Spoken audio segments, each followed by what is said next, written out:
number 372. Light them up, boys. That's a healthy out. Yeah, Dustin's going to chime in. Okay, so tonight you're going to detect that we've got some blast from the past happening here. Yeah. So to my immediate left is Chris Smith. To his immediate left, Sleepy.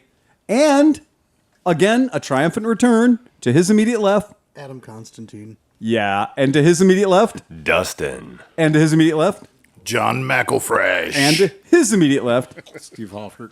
Holy crap, guys. So this is really one of my I'm going to say it. This is one of my favorite lineups ever. We are one Shane post away from true podcast nirvana at this point. So for you active listeners will know that Dustin started this. So this was literally Dustin and I came up with this bad idea in his garage. Yep. Was that Howard? Did he organize that idea?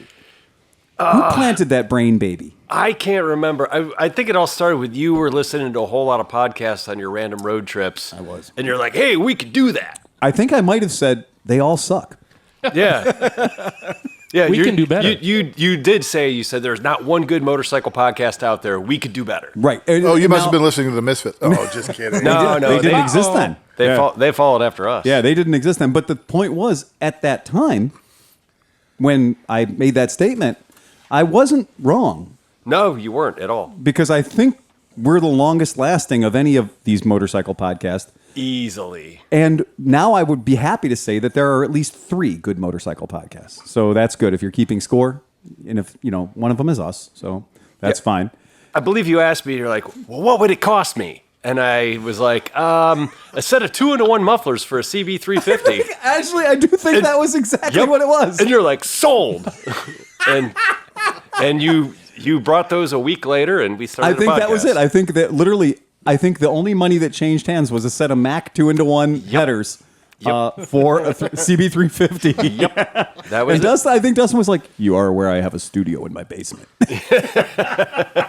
which I think is where we started out, right? It was. Yeah. And what also is funny is I think that maybe even before we recorded the first podcast, Dustin had recorded arguably the world's greatest podcast intro, because Dustin's podcast intro was the podcast intro. Yeah. Because that's what he does for a living. Let's hear it. His original?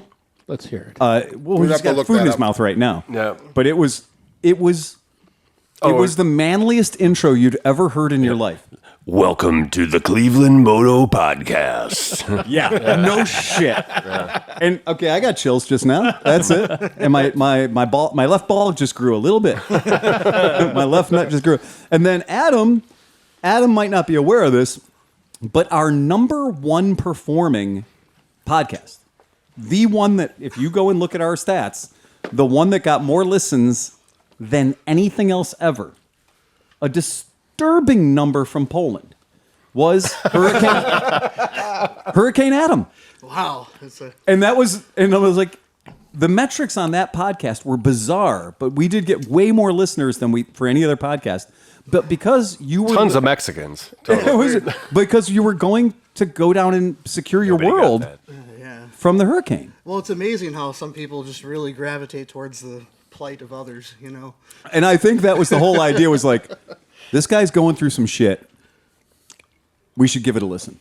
Yeah. And it is a hardship. I mean, that was a very much a hardship thing. Then your life doesn't suck as much by comparison. Oh, that's a true thing, too. So, right. It makes people feel real good. Yeah, when somebody's talking about half sinking their boat so it'll survive a storm, we'll give that a listen. Right. So he's under a lot of pressure tonight to. No, he just had to show get up. Those big numbers.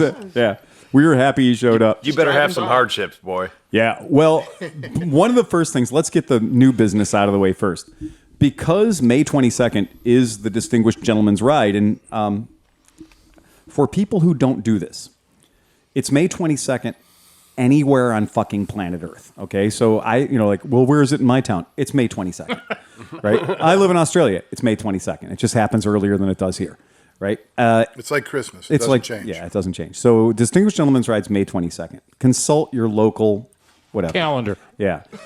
Go to gentlemansride.com.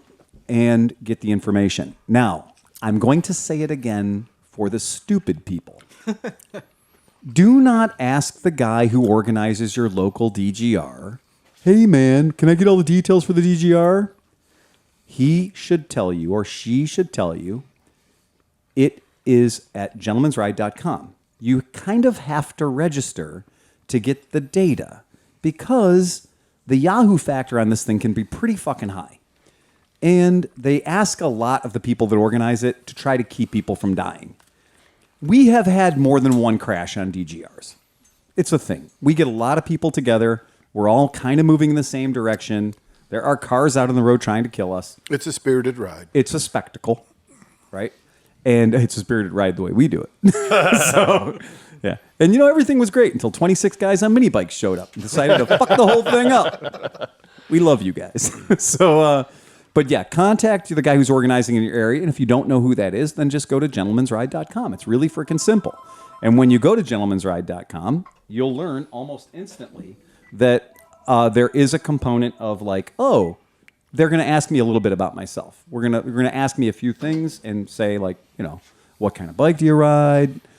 Maybe a few qualifying questions. I just registered, and it didn't really take me more than a few minutes. And yeah, they ask you about donating and stuff like that. And please do if you can, Right. I gave $1. Or you can sponsor. Well, they said, can you give $1? I said, I can give $1. Okay, you gave $1, right? I gave $1. Yeah. Low cost of admission. Now you can find riders that you can sponsor another rider if you just want to be like, hey, this guy's in the lead. I'll help him be further in the lead in his donorship. But yeah, last year, I will admit, I phoned it in because it was kind of a choose your own adventure ride. And so I had other things going on, and I didn't want to get COVID necessarily because I knew all my friends and they couldn't be trusted. No, none of my friends social distance. They don't. I see my friends, and they're like, I want to give you a hug. And I'm like, your nose is running, man. Your nose is running. Your nose is actively running at this very moment. You're coughing, right? And but I didn't do that. And I'd put like $20 in or whatever, kick $20, $40 into the kitty. And they sent me a thing thanking me for donating $100. Well, people had donated $80 on my behalf somehow. And I don't know if there's just one philanthropic asshole who's just like, I'm randomly going to pick 10 people and just donate on their behalf. I think, too, if you share it on social media, people can donate to, right. for you. You know what I mean? Because they can't attend the ride or it's, they live in Nome, Alaska or somewhere they don't have one. Well, they probably have one in Nome. But up on the screen right now, you're going to see what is probably the most ridiculous biscuit sandwich you've ever seen in your life. It's a criminal amount of macaroni and cheese and what we can tell might be an abused tomato. Yeah, we were trying to deconstruct it. Yeah.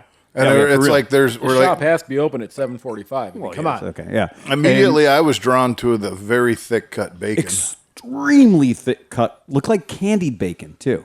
Looks like it might be maple candied bacon. And then eggy eggs tasty. and macaroni and cheeses. And so how they're doing this is our friends at the Crawford Auto Museum have decided to help us out because the Crawford Auto Museum on that Sunday opens up at 10 a.m. Thank you, 10 a.m. And what they've done is they have laid on this bikes and biscuits idea, and they are at their museum. They have got many, many bikes from the Barber Motorcycle Museum, and they're featuring them at Crawford. So they have this thing called Open Road, the Lure of Motorcycling in Ohio. Cost of admission is normally $10 to get into the Crawford, okay? And they're going to add soft drinks and beer and coffee for $3 a pop, and then $7 for the biscuit sandwich to die for. You can pre-purchase that if you want to make sure you get a biscuit before they run out by going to the website, and we'll go ahead and put it in the show notes. And you can literally click on it and spend $17 and guarantee your ticket to the Crawford and your goddamn biscuit. So, and that's a $7 biscuit if ever I saw one. So I'm drooling right now just looking at the damn thing. So, but that's how we're doing it. So we're going to start. It's plastic. It's plastic food. It's fake. So I'm not saying that we're starting our ride at Crawford Auto Museum, but I'm saying if you happen to be at Crawford Auto Museum at 10 a.m., you'll be able to get one of the greatest motorcycle shows you've ever seen, and you'll be able to get a crazy-ass biscuit and coffee or, drink, beverage or whatever. And then we're going to do something super crazy. is we're going to leave the Crawford Auto Museum probably in some sort of a group. And then we're going to go to Skidmark because Skidmark is new and improved. And if you liked Skidmark before, the new Skidmark has 35% less scabies. Check. They did. They tested. Excellent. There is much less likelihood of ending up with a wood-boring animal living in your skin. No, it's fancy. It's really cool. It's amazing. And Brian and the whole team have done a brilliant job with the new Skidmark. So we're going to stop at the new Skidmark and tour that. It has to be nice. They're renting it out as like a party hall now, too. Yeah, yeah. You Yeah, should see our it's- lounge. Our lounge is incredible. The lounge at the old place was better than it should have been. This is legit Yeah. whole next level. So we're actually going to take people. So if you participate in the Cleveland ride, not only are you going to see Crawford Auto Museum, but we're going to drag you to Skidmark and force you to check out Skidmark in its fucking glory. And it is great. You're going to learn about Moto Go, which is a program for helping kids bring shop class back. And literally, the trailer shows up with bikes and tools, and people learn how to take apart CB350s. Oh, it's not going to be like one of those timeshare things, is it? They get us all in there and sit us down. We have to sit there for an hour. I just wanted the free Skidmark membership, man. I just want to go on the ride. I just want to go on the ride. Best you can get is probably a little Moto Go screwdriver. So you can't. with a logo on it. So you can't afford $2 a day, but could you do one? Could you do $1? Who couldn't afford $1 a day? Is that U.S. dollars? Yeah. For less than the price of a cup of coffee a day, Dustin, you too could be a Skidmark Garage member. Wow. Right. But You're I going mean, to work since you on put your it that bike. way. You're Right. going to have to work on your bike. Why not work on it here? why not work on it with people you like? Make your mark. Skid Skidmark. I made a Skidmark on my way over. I did. It's great. I'll probably be making a skid mark in a little bit. in a while. But you might ask, why are we having all these weird events prior to the DGR? Because DGR decided to do the event on May 22nd without consulting the city of Cleveland, where the city of Cleveland does their one event per year that teeters on us trying to be a real city. We're having the Cleveland Marathon, Oh, my God. which if you are from Cleveland, you'll know it's called the Revco Cleveland Marathon. Revco. That's right. Or Civis now. The Revco Cleveland Marathon is that day, and I've talked to the organizers of the marathon who said even the slow people will be off the road by 1:30 p.m. So we had to find some way to beat our dick until 1:30 p.m. before we take hundreds of beautifully attired people on motorcycles into the city of Cleveland, into what I wanted to do, which is a tour of the flats. And what we're going to, the special sauce that I'm rubbing on the DGR this year, because every year we do something a little weird. Our special sauce this year is small bikes. Now, we're not saying you have to ride a small bike, but we're saying all the cool kids will be. That's right. So if you don't have a small bike, talk to somebody you know who has extras and maybe borrow one. Because, yeah, exactly. I'm looking at you, Dustin. Can I borrow a small bike? Yeah, I've got a couple of people on my dance card, so All right, definitely good, we're good, gonna good. we're gonna set you aside a small bike. Excellent. Thank How, you. Because- how small is small? I mean, I'm not a big guy. De Blasi folding scooter. We're good. I would do it. That's Like what's Moto something Comp- better for you. Moto Comp Moto small? Compost right behind you. Right. I mean, literally, there's a whole bunch of tiny bikes within arm's reach. Excellent. I mean, we've got a Trail 125 right here. I'm got very a interested limited in that. edition Psycho Buddy. You got your Cub Yep. over there. The Cub is over there. The Psycho Buddy pulls really good wheelies. Oh, yeah. Yeah, that's a good wheelie bike. But that's what we're saying is that's the kind of stuff we're talking about. So if somebody says, what is a small bike? If it has the word monkey in front of it, you know, C70 works, C90 works, Z50 works great because we're not going to go we're not going to intentionally go over 45 miles per hour. It may happen accidentally, but we're not going to intentionally go over 45 miles per hour. So everybody's going to be able to keep up. So it's not a requirement that your small bike must obtain 45 miles an Yes, hour. exactly. That is not a requirement. Not a requirement. It's not a requirement. You show up on a Pook Maxi, you're probably okay. Yeah. You show up on something from this century, dress a little nicer. Yeah. So that's our rule. You know, if the bike's modern-ish, make yourself look a little more spectacular, and that'll make up for it. So yeah, I'm really excited about that. That's May 22nd. So that's on the schedule. Wanted to make sure everybody knew about that. Anybody else got any coming events and attractions that you need to know about? No. Okay, I said that while I was drinking a beer so I'd have enough time to digest the drink and enjoy it. Y'all would fucking chat among yourselves, and I'd be able to enjoy a beverage. You have to ask a better Swing question. and a miss. I know. I think that was an open-ended question. How about here? You could. Has anybody else got a strange burning sensation when they pee? And now all you're going to fucking chime in. Yeah. How about hey?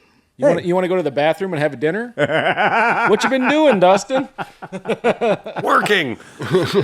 Right. Oh, well, and you're working for a high-powered company. Oh yeah.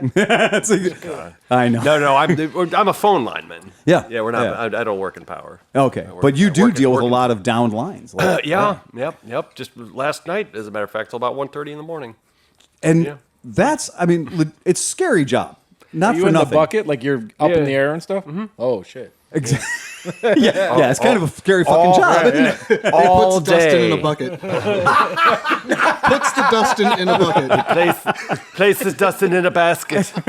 It does what it is told. My biggest, I'm watching these trucks hoist up a telephone pole, knowing that a telephone pole is not just made of wood. It has special secret ingredients that make it heavier. Oh yeah. They're crazy heavy. And I'm always like, having tried to move a few of these telephone poles with my friends, don't ask. Yeah. They're really fucking heavy. And the idea of you like literally putting one in a hole. Yep. Yeah. I do it all the time. I run the digger, Derek. I just think that's hilarious. I've stopped a car quickly with one before. You have no idea how Incredibly often that strong. happens. They're incredibly strong. How tough are they, Adam? Really 2 tough. airbags. Oh no, 68 Buick Electra 225. What? No airbags, just all car right into that sucker. We always used to use them for doing body work, you know. Tie a chain to the bumper that you just smashed in and The telephone pole is an immovable object. Yeah. It's straight up. It is not going anywhere. Actually oh, you goes need to to the pull center that of dent the out? earth. Tie it to a telephone Very pole. not true.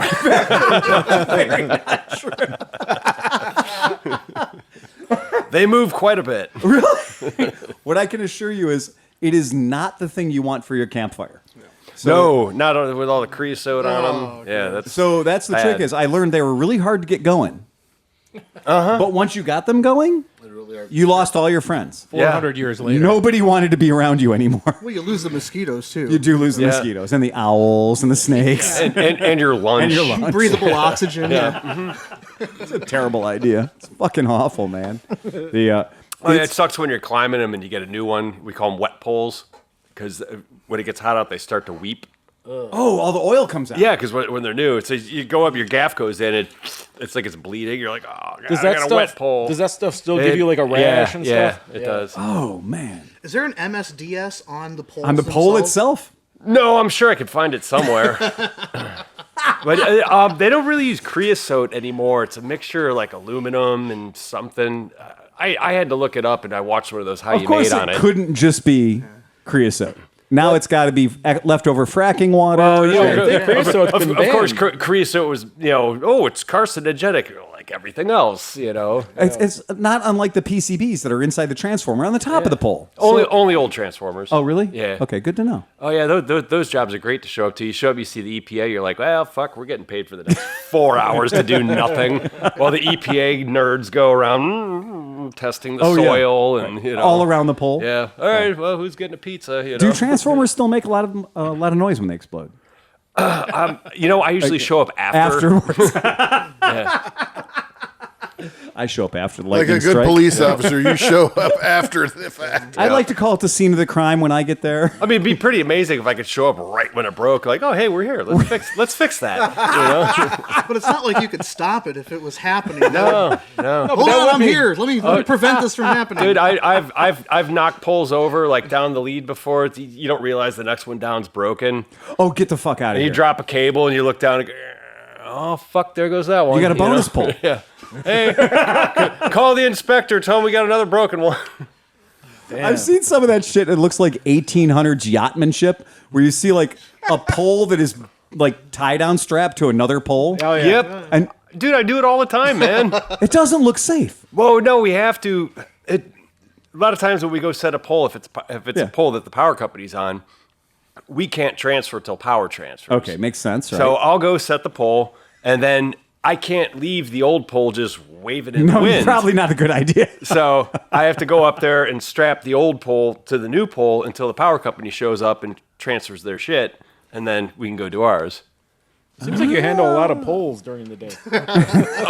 During the day, during the night. I was waiting for that one. He's pretty much setting it up. The difference is he gets time and a half I mean, for every pole he handles after dark. Jeez. you know how hard it was for me to break it to my dad that I'm working the pole now? You're Polish. It broke his heart. Jesus Christ. Oh, hey, anybody want to hear some listener news? Yeah. Listener mail? Sure. So you guys might remember, I mean, some people do, some people don't.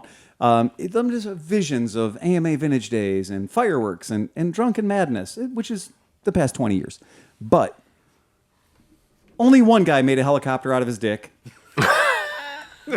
Only one guy God, was it destroyed the me? transmission in a yellow Stella, orange Stella. But you might remember Moto G Pete. Yeah. Right, so Moto G Pete. I am resurrecting that Vespa I famously fucked up at Mid-Ohio.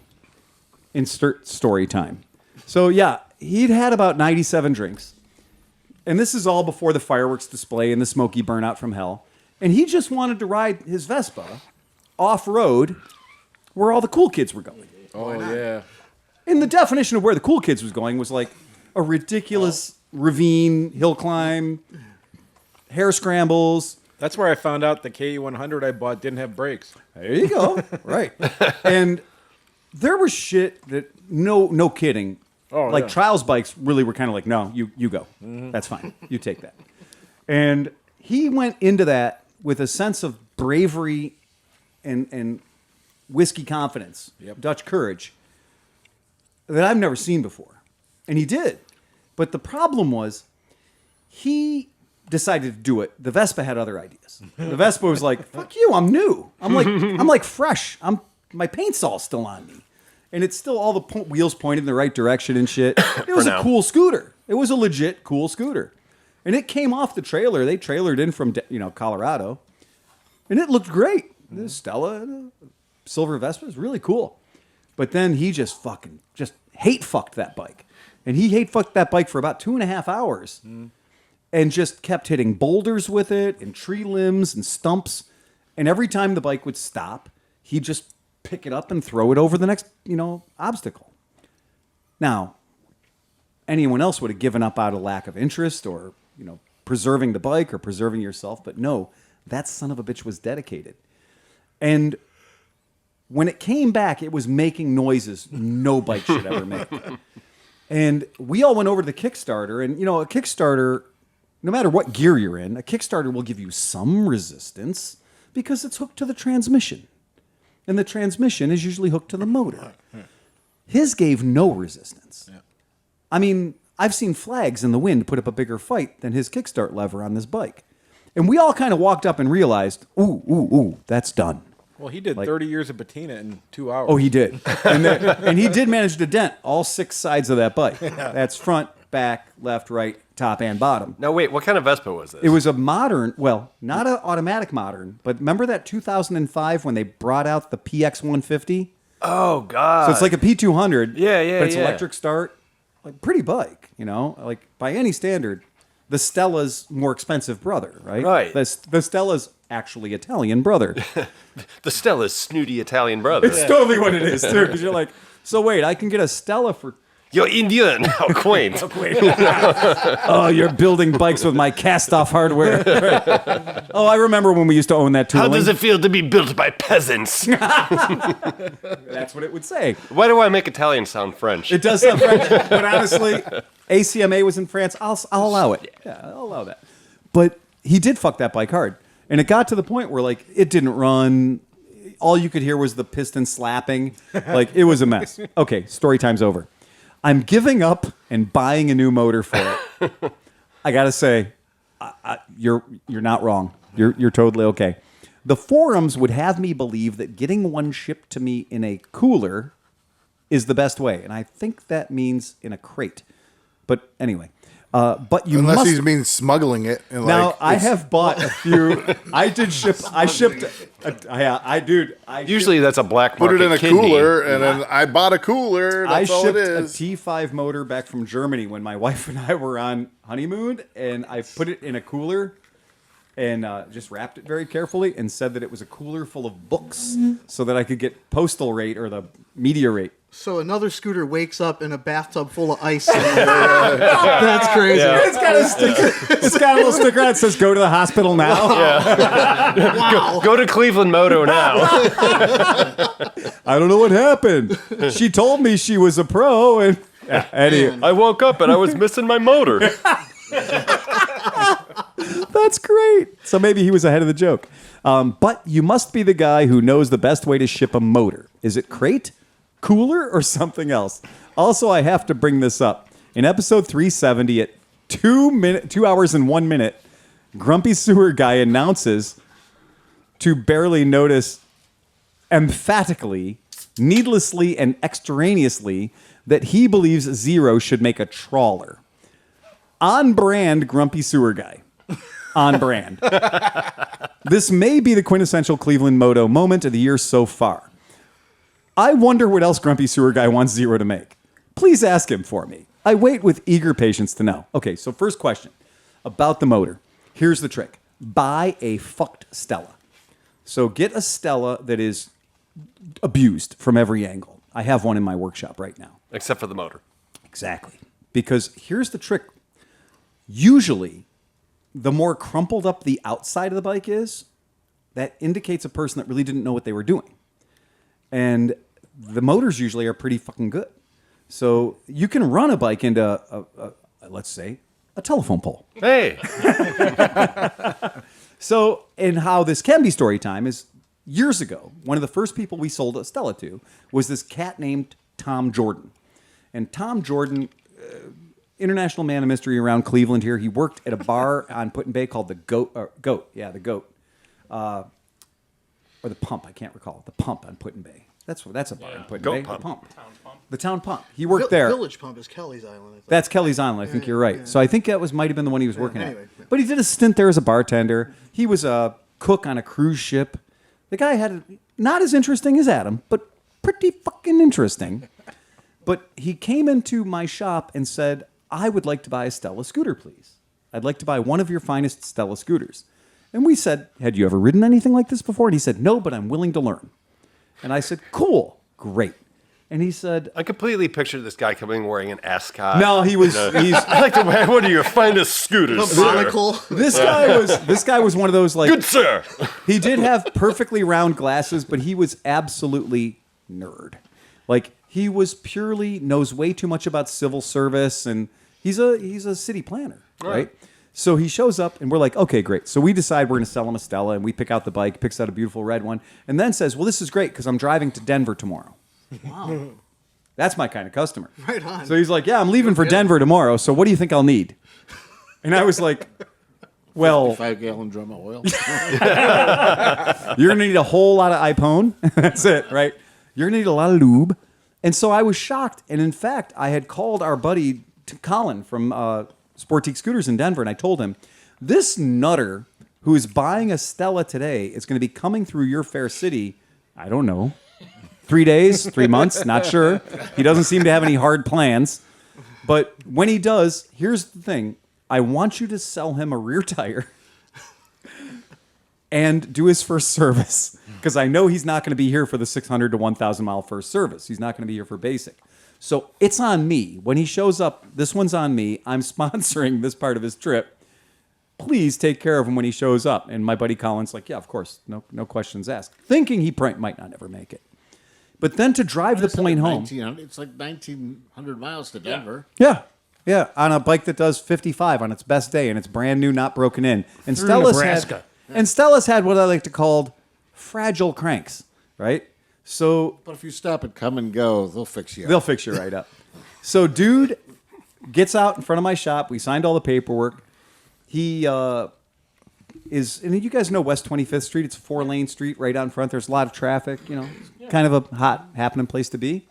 He revs the bike. Porco is. Yeah, well, yeah. He revs the bike to about 9,000 RPMs, I hear the transmission slam into first gear. Sans clutch. Wow. And he does one of what I will say one of the best top 3 wheelies I've seen in my life. Directly across, because he was pointing away from my shop, directly across West 25th Street.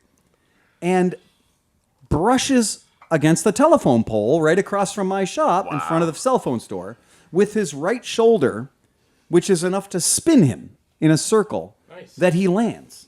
I thought you were to say in the right direction, and off he fucked. And no, so he lands, and you know what it's like when you crash the bike, how you're kind of strong enough to hold the bike up, but it's kind of also winning at the same time. And so he wrestles with the bike for about 35 feet until the bike stalls. And he looks around to see if anybody saw it. And Renee and I were out with scorecards already. Even the Russians gave him a 9. And it was great. But then he kind of tries to push the bike, and it's in gear and everything else. And he hasn't discovered the concept of clutch yet. So we rescue him and bring the bike back. The bike is remarkably, only lightly scraped up on the right side where it tried to screw itself into the ground. So he's like, well, I can still get to Denver on this. And I was like, you can, but you should probably go in the back parking lot and practice for a couple of hours first. And we train him up in the whole deal. Well, that gentleman, that bike, the bike that went across America and back twice, is in my hallway right now. Oh, get out. And it's fucked on 3 corners. Okay? Because he kept on driving it. He drove it the whole time he lived in New Orleans. He drove it the whole time he lived in Florida. He drove it the whole time he lived in Denver. He drove it.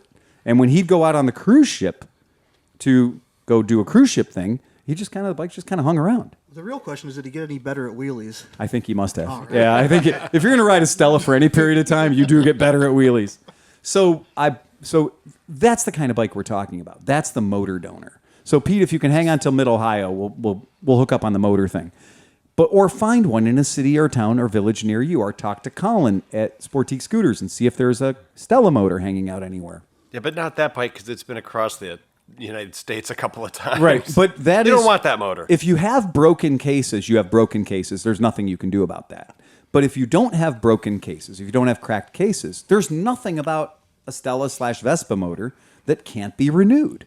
Whether it's a new crank, whether it's a new gear stack, or a new clutch, these are all things that are literally engineered to be fixed. Do a search for Vespa no title. Yeah, that's a good one. Because there's lots of scooters laying around that are a whole complete scooter, but no title, and it's never going to go anywhere. And you're not giving up an inch by replacing a Vespa motor with a Stella motor. You're actually not. Well, why wouldn't he just renew the motor he has? It sounds like it might be fucked. And honestly, Adam, if you'd have seen the way he was bouncing it off of big-ass boulders. I heard piston slap mentioned before and all kinds of stuff. I think it wouldn't be out of line to suggest that the case halves aren't. Gotcha. I still think, though. They're quarters. I still think during his... I still Thirds. think, though, that Johnny Mac was the star of his burnout because somehow you put a fucking half-inch firework on his helmet and it lasted 45 minutes. Yeah. I don't know how that worked. I This always thing go was for this bang big, for the dude. buck. You did, yeah. I look for things that last 2 or 3 minutes easy. My problem is I was holding the front rack of that fucking thing, and all I could see was his dick. So I spent my time just literally trying to hold the bike in one spot and just be like, God damn it. I got to look at this guy's dick for a long time. little Grendel staring you down. So angry. Yeah, he was anyway. But here he goes. And then Grumpy Sewer Guy, the trawler, the zero trawler. Yeah, I agree, man. Give me a zero. Give me an electric. Give me an 88 or a 100 foot-pounds of torque, electric-powered snowmobile. So it's silent. Give me an electric-powered jet ski. So I don't have to. I'm going on a limb on this. Yeah. You know that freight loader that Sigourney Weaver had in In Aliens. The mech. The Mac? Yeah, fuck yeah, man. That's what I think. Zero powered. A zero powered loader. That's actually a really good idea. Yeah. That's electric. I It's mean, that one was electric. Yeah, hydraulic. absolutely. Yeah. I'd rather have electric. Much rather have electric because then if you accidentally cut a line, you don't burn yourself to death, right? Just to give some context, I think Hot fluid is he not wants cool. to make a trawler. He's got a couple sailboats. Yeah, So yeah. his idea is like, fuck Yeah. the sail. I want to put a motor in them. Right. And like a center console Yeah. and just turn them into a trawler. So your sailboat. Boston Whaler. Yeah. Yeah, I mean, why not, man? Electric's great. I mean, electricity is one of the greatest ways to propel something. A lot of the lakes that I used to hang out in Germany had rules. It was only electricity on the lakes. So I don't know if that's a big thing here in the States, like if there are lakes that say that. Reservoirs. Yeah, and reservoirs and stuff. stuff. Yeah. And I loved it. It was cool. You could rent. 9 or under 9 or 10 horsepower or whatever. Yeah. Yeah. Well, a lot of the ones in Europe are no gasoline whatsoever. They don't want anybody dumping a pint of gas into pristine Lake Chiemsee, you know? So that's pretty badass. It's an interesting idea. I wonder how it would work with electrolysis, Mm-hmm. having the battery powered, in like saltwater environment with sacrificial metals. What, Yeah, exactly. Wonder if it would Yep. make You'd have to that have an process anode. More, Yeah. Have just Well, a I mean, if you had sacrificial aluminum rod but that just dissolves. But if you also had a coupling like with a rubber spider in it, there wouldn't be any power. I mean, there wouldn't be any electrolysis between the motor, the drive end. Oh, okay, yeah. Like a Lovejoy coupling. Right, that sure, yeah. uses Right. the rubber. A rubber flex. Yeah. Yeah. That's actually a really great idea. Look at that. I think we can engineer this right now on this podcast. I think we could. Yeah, this is dangerous. I mean, a zero motor has 80 foot-pounds of torque. That would be enough to make anything whiz along, or you would go at least hull speed. Absolutely. I mean, Well, you wouldn't even need that. I mean, Zero jet ski. A 20-foot That's- sailboat needs like 2 horsepower Yeah. to do hull speed. So I mean, Yeah. you could potentially You could with turn a that smaller way boat, down. Yeah, Yeah. you could with a smaller boat, you could get up to plane with a. And then there's zero all motor. these. So, I understand would there's think. quite a bit of science regarding screws. So, that whole screw technology, how fast you want it to go and how big the And screw is. 2 makes a big or difference, 3 or right? 4. It depends on blades. It depends on noise. It depends on. It's all about the low pressure side, like how fast it's moving, cavitation. It's I try to study that for like my sailboats because I wanted the most efficient one. Yeah. But all my sailboats, I don't have any inboards. I only have outboard. And apparently, if you can make those things, my neighbor, when I lived in Bainbridge, he had like this champion, 30-foot like racing boat or something, and he got a new prop, and it was like $11,000 for this fucking prop. I'm like, Jesus Christ, man! Well, Like, they have feathering props too. That when they start, they fold out and they go, and then when they stop running, they fold in. And they also have props that run backwards to charge. I mean, they have props that you put in there to run a generator or something when you're going along. So, I mean, there's a bunch of different prop technology is amazing. yeah. So there you have it. So there's. So Prop you technology. asked. That's what you get. I want to hillbilly it. I want to do like the swamp engine where they just take the bottom drive unit of an outboard, take the motor part off, Yeah. and put like a Briggs, or you just put electric motor there and use the whole bottom side. with a leaf blower. Leaf blower, exactly. That's the best. That's straight up like that is hillbilly living right there. The concept of the leaf blower. Yeah, bring it on, man. Love it. I love all that shit. Like when the motor completely doesn't belong in that environment. You see in Manila and stuff, and they've just got like a Chrysler V8 on yeah. a stick. Yeah.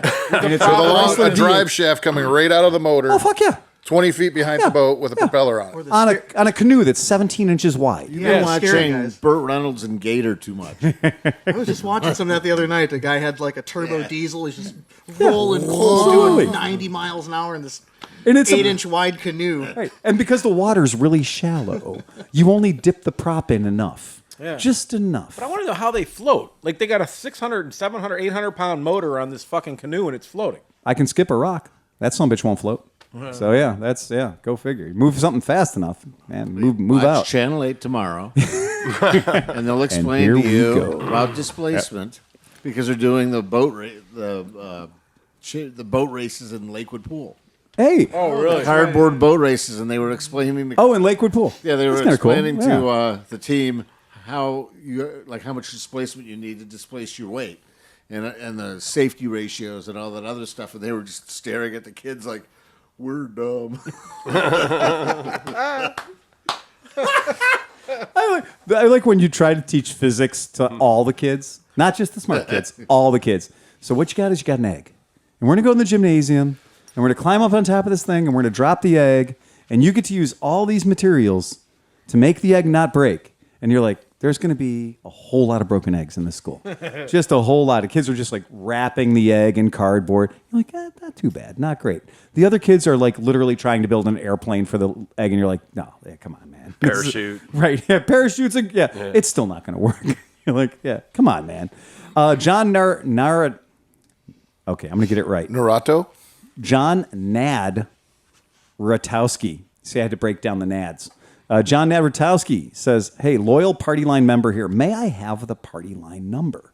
You guys were very helpful with my SL350 problems. Okay, cool.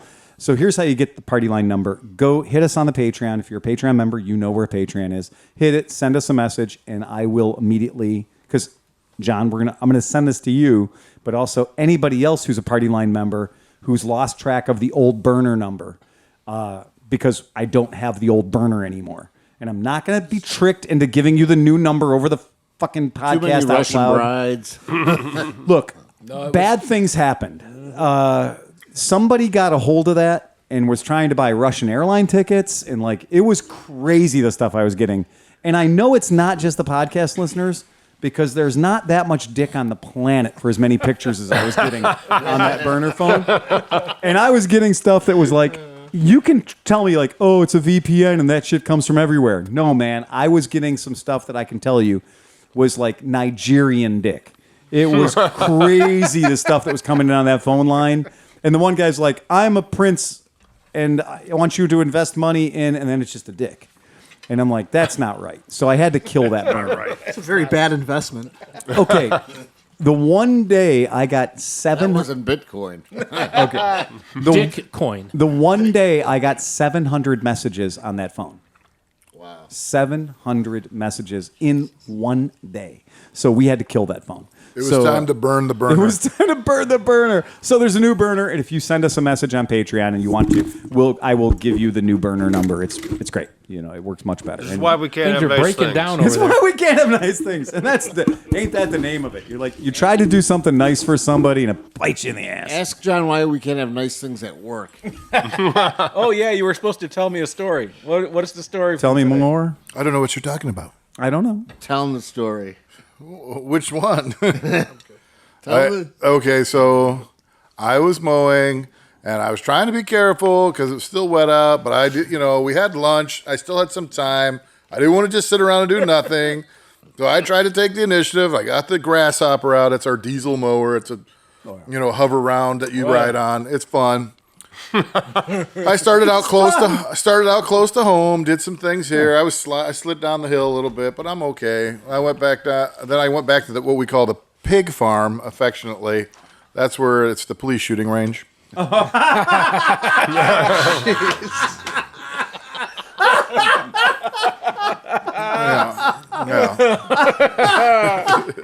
Wait, there's a range where you can shoot police? What? Sponsored by BLM. Man, I've been gone a long time. I love it. You guys have been, look, I've listened to you guys say pig farm over and over again. I never ever thought about it. And now when you're like, it's the police shooting.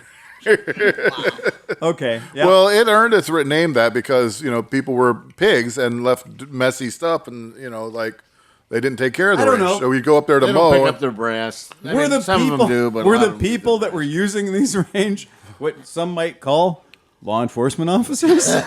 Yes, in fact, they were. So their porcine attitudes and behavior had absolutely nothing to do with their vocation. Yeah. It was just that they were sloppy people. Well, for whatever reason, that's really how it got its name. Okay. Sure. Moving along. That helps you sleep at night. Allegedly. So what happened?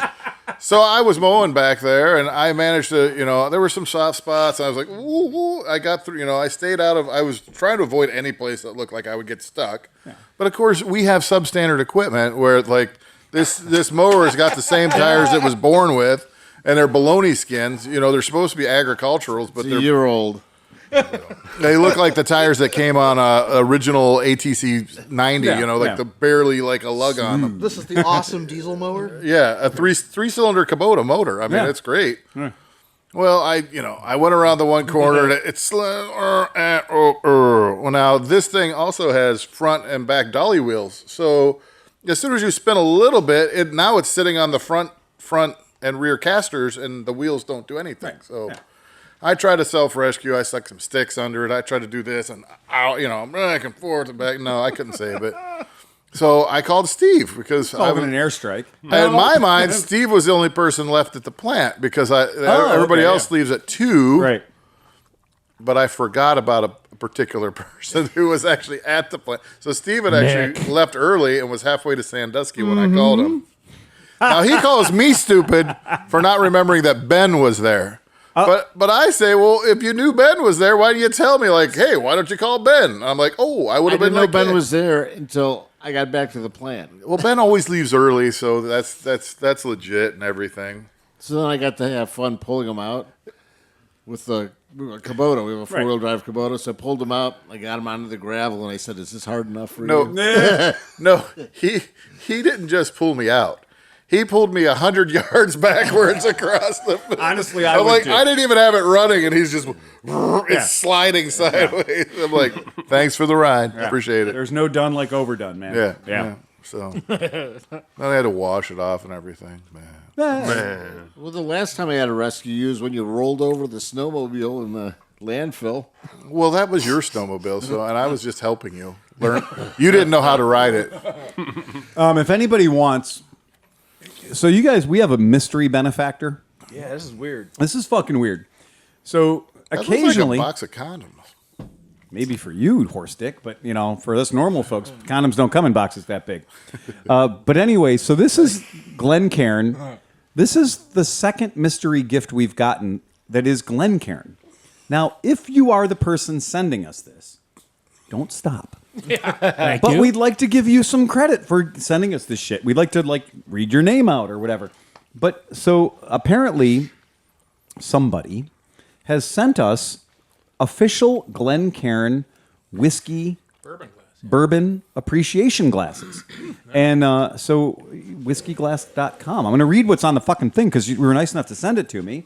Now, because the last thing you sent me was those rubber balls that you fill with water that make ice in the shape of spheres that were also labeled as Glencairn. So Glencairn ice balls, yay, thank you. And now Glencairn snifters. And badass, if any of the podcast listeners want them, we got a dozen of them. I don't need a dozen of them. You guys can all have as many as you like. There they are. Take them. Take them home. It's from Glenn and Karen. Glenn and Karen. Thanks to Glenn and Karen. Glenn and Karen Wilson. There you go. Glenn and Karen whiskey. You love it.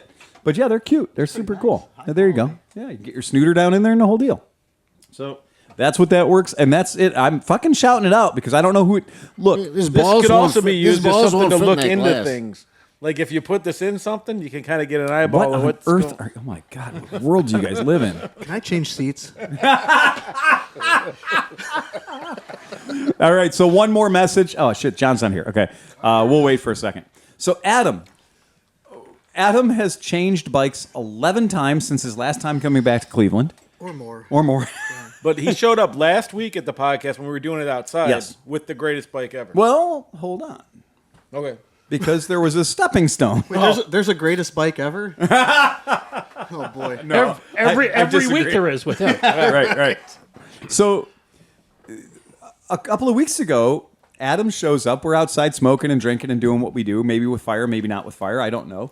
But Adam shows up and he goes, "Hey, Phil, do you know somewhere I can find a mid-90s Goldwing for in the neighborhood of like $1,200? Like, I believe that was the way you sold Yeah, it. pretty much. And I was like, those parameters are not unrealistic.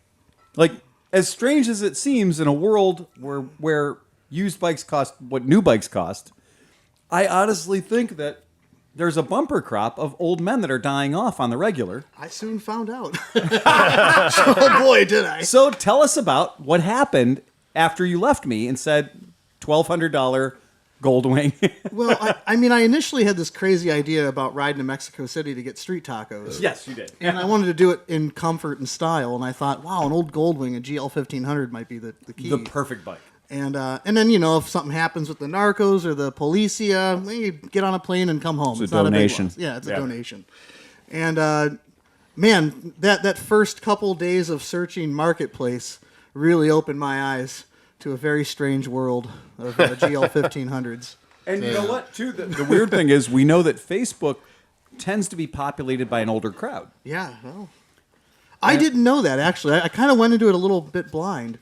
I've come out of the other side a little more blind, but in between, I've ended up with 2 GL 1500s. It's an embarrassment of riches. Yeah. So I'm the glutton. I'm the guy that has 2 GL 1500s For now. $1,200? No, it's not really how it worked out. I found a pig out in Youngstown, and it was perfect. It met all the qualifications. Ugly. Wait a second. No, wait. Hold on. So, okay. I hired this guy. That's the ice ball? That is one of the Clemente ice balls. But I think we may have a misapplication of force here. Right. I think that's how you do it. Hey, you know what? You got it, Steve. You got to do that until the ball melts enough to hit the bottom. I hear it. I can hear it going. Yeah, there you go. That's it. That's doing its thing. I thought it was perfect. I put it in. The bourbon bubbled around the ball It's nicely. perfect. So that means the bourbon's the perfect temperature. Yeah. Now the ball's going to hit you in the nose and give you knock you out. I can't drink. It's like a dog trying to. Come to the podcast, get balls on your nose. That's a new T-shirt. There's 12 lowball glasses right in front of your fucking face in there. Right, there are. No shit, you're right. There are 12 lowball glasses. When you walk in, There's a dozen double rocks glasses. You ungrateful bastard. I'm going to serve you a cocktail, and you're going to complain about what kind of glass I put it in. Dustin, amazing. you will testify. This podcast has gotten bougier. Like, yeah, Apparently so. yeah. Like, oh, you want stemware? You're lucky that's not. I grabbed the straw. I mean, we used to drink stuff out of mason jars. Was there more or less balls in the face at the old didn't see podcast? that. I gotta say, I think it was less. I think we had less balls in face. We did not have the ice balls back You're then. moving in a direction. I'm not sure what direction. The idea but is like we keep trying to make it better, and it gets worse. That's insane. Right. You're like, oh, I'm sorry. You didn't After I serve did this that, to me I'm on like, I crystal. gotta eat this. I want leaded glass. Come on. We have Patreons. There you go, leaded glass. Now you're looking. Oh, now that looks proper. Thank you, Chris. That looks beautiful. Chris, Thank you. Chris won't leave you hanging. You're hired. Right on. Right on. Brown whiskey. This is good, too. This Whoever is the got us that. Hotel Tango I didn't give you the rye. bourbon I ready know to you don't drink. like rye. Not meal ready to eat, because we all know meal ready to eat. But our military types will love bourbon ready to drink. And straight up, this stuff, yeah, that's not messing around. You should test that thing, the glass. Oh. Yeah, test that. See if it improves the nose of that. Because this has been aged not 1, but 2 years. So, On a boat? fuck you, Steve. Jesus Christ. Fucking boat. Wait, it's been aged prior to your ownership? Right. Yeah, exactly. With a zero electric propulsion Yeah, we system. have there's not a lot of glass aging that goes on top of our refrigerator. So really, the shit, by the time it hits the top of the fridge, its days are numbered. No, it's fucked, man. I'm like, way out. right. If there's ever a good bottle, I got several bottles of Stranahan's up on top of the fridge, and I'm just waiting for some asshole to leave here like he's got a giant boner, because I'm like, turn around. That bottle stays. I was going to pretend to break one of those out. Though. Like, here, was this good for you, Steve? Yeah, there you go. I'd like That's to tell you. perfect. It wouldn't that bottle would be empty by then. That Stranahan's gets saved for special occasions. If the Stranahan comes out, so Like another so bottle of does the Bourbon Stranahan's Fairy. showing up. That's it. Yeah, we can upgrade. Oh, so anyway, Dave King sent us a message. He goes, you guys, you can have it both ways. Keep the podcast a half-drunken shit show, but maintain the current level of audio quality. Ride the razor's edge, baby. And I was like, Dave King is a peacemaker. Dave King wants everyone to have fun. So there you go. Well done. Thank you, Dave King. So, Adam, back to this. Oh, he's got a snootful. Look at. I'm going to tell you, we have reached new levels of sophistication. You're getting notes of. Wait, pinky finger down. Pinky finger He's up. getting notes of old canvas bag, notes of cardboard box, because it is like a meal. I mean, it's supposed to be bourbon ready to drink, right? Bum's foot. Does it taste like shit out of shingle? It smells like a certain type of cheese. It could be Fremunda cheese.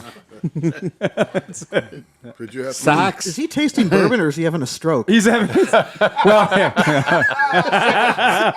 What's a stroke among friends? Aged in an old sock. On a boat. He's making Trump faces. Yeah, he is. Delicious. So that work? Look That work? more like Richard Nixon. That's cool. All right, that's good. All right, so Adam. Okay. So Adam, what was the first bike you bought? So I bought an 89 GL 1500. Yeah. Disgusting. Just sun faded. Smelled like cat piss. It's perfect. Just a perfect candidate.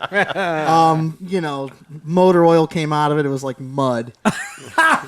So did a little service on it and fired it up. And What did we invest in that one? that was $1,700. Was it Trip to Youngstown? Was it Oldsmobile Buick Burgundy or Champagne? No, it was like the aqua blue, Oh, no. grayish. It might have been blue at one time, but the sun had different ideas. It was the teal. Teal, yes, I Teal. believe teal. Yeah. It was Surprised the teal. olive oil. You bought it in Youngstown. I thought olive oil would come out of it. Yeah. Yeah. No, a lot of things came out of it. A lot of things came out of it.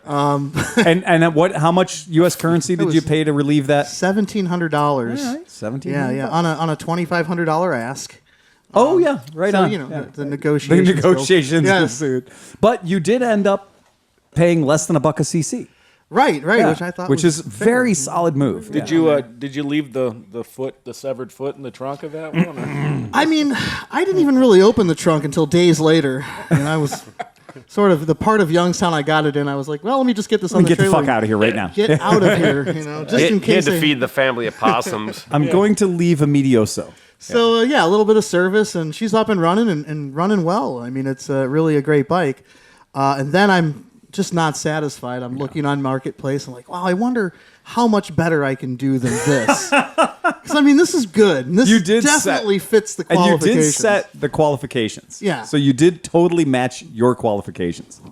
And oddly enough, I mean, we had a couple warm days and a shit ton of GL 1500s pop up, and then I found the one I'm currently on tonight. COVID caught up with 3 or 4 of the owners.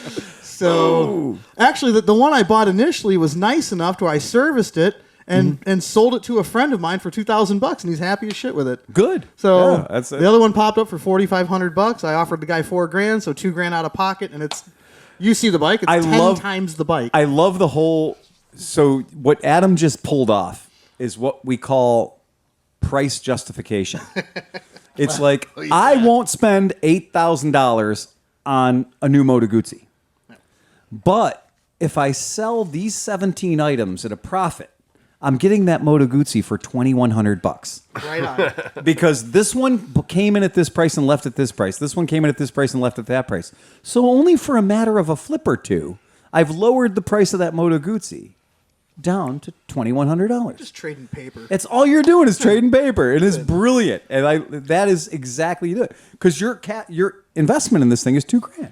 So I got a 95, a It's newer bike. amazing. Half the miles. It's beautiful. Too. It's Perfect. actually really nice.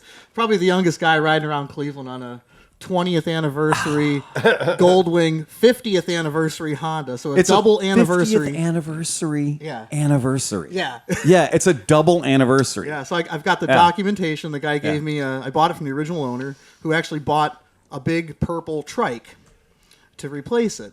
Nice. And so he ordered it in 1994. I'm Why- determining why are- a trend. Why are all trikes purple? I don't know. But It's a thing, yeah. yeah, so the original sales sticker, guy paid almost $18,000 for it, got it new in 95. And when Adam says the bike is purple, he's not having at you. It's not technically a burgundy bike that kind of looks purple in certain lights. Because the Goldwing Anniversary Edition, Yeah. in particular, the 25th Anniversary Edition Goldwing, was straight up legit Barney the Purple Dinosaur purple. It is, and it was a special edition Super color. special Yeah. edition. It's in what they call a misfit. It's crazy So my documentation he Pre-paint. gave me with the bike says it's number 6 of 106 ordered in that color. in that color. Wow. Yeah. It's a It's like super Crown limited Royal edition. purple. Yeah, it's a, It really is. It is a majestic. So are color the purple. are the flames stock? no, a buddy of his, I guess, added the really cool ghost flames. Sometime in the late 90s. He wrote down the date. I have it in the documentation. I thought he would have signed it at the back, a little Julio 96. The guy was a real strange ranger. I'll tell you that had it. He had to gave me be. a little notebook with, on this date, July 30 or 28th, 2001, 4 psi added to rear tire. It was like and in the notebook it was. It was sectioned, like tires was the last section. When he changed the tires, when he added air, what the date was, it was insane. The measurement of the tread depth. What the fuck? Yeah, the guy was a lunatic, a complete Sounds like lunatic. Tom Pennington. And I mean, that's so far, His love for. so far past anywhere anybody needs to Well, go. I just got it. I thought those days are over. Exactly. Yeah. Yeah. So how long? So I did notice that he got rid of the original exhausts on these bikes were quiet and docile, and you had epic lean angle on both sides. Very, very, what you expect. Now I notice it has megaphones on it. Yeah, it's got the MAC slash cuts. Yeah. And he didn't, regrettably, he said he didn't know where the originals were. And he had a huge pole bar. These do sound pretty nice, though. In fact, they were quieter. And just last night, I noticed they had a little removable, post There's baffle. a cup at the back. Yeah, and I took that out, and it's... Yeah, it sounds really nice. To say that it's even sounds like anything is a bit of an overstatement. I mean, you can't hear it. At idle in between the houses, I can sounds sort like of hear a it, but lightly tuned Subaru. yeah. I can still listen to Your NPR or 91.5. I listen to that. Quite What often. channel was the radio on when you got it? Do you remember? Oh, it was on 105.7. Of course it was. Of course it was. Come on. 105.7. Come on, man. Come on. All yacht rock all the time, baby. Come on. Why wouldn't Yeah, it be? it was perfect. But here's the weird thing I would like to point out about your particular paint job. Because I know we're having fun, but especially in the area where the water and gravel would hit, that's behind the front tire. Yeah. Somebody went to the trouble on the cowl lower. I think I counted 8 layers deep. So there's 8 different colors that had to be sprayed so that he could have the effect that he wanted. And it's a beautiful shade of gold that's the primary color. Then it loses gold as it goes further back the bike. Yeah. Because he wanted to pick up the gold trim that is inside the alloy wheels that only Honda would know it was there. That was only on the anniversary It was bike. only on the anniversary edition. It's really strange. So yeah. it's such a funny thing to key into and be like, okay, this is what we're going to run with in this crab claw flames that are tastefully done. I can't believe those words just came in the same sentence. But it is strange, but it's only the bottom 4 inches of the bike the whole way down the bike. The problem is now I'm probably not going to ride this one to Mexico City for tacos. You should totally ride this bike to Mexico City. I will, for and tacos. even if I and have then to, while you're in Mexico City, you should have the top part of it done. With the dingle balls hanging off I the no, mirrors? I think that the bottom 4 inches is before you got it. Yeah. And you should do the top 4 inches in Mexico City. It's my motto: 4 inches at a time. 4 inches at a time. That bike needs. I'm going to give you the whole 8 inches. I'm going to get it up twice. You need LED ground effects. Oh yeah. You need the color changing one. Kind of surprised it didn't have them already. Kind of want to put a smoke machine in it somewhere. We had one of these come into the shop, and it wasn't the purple. It wasn't the 25th anniversary purple. It was the white one. And the guy had come in, and he must have been the last person at AutoZone that bought actual real neon tubing.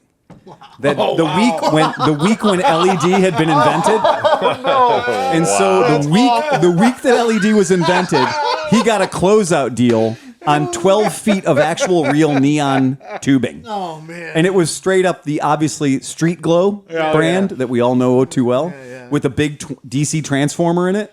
Wow! And so when he brought the bike into the shop, he brought it in for a charging issue. No shit.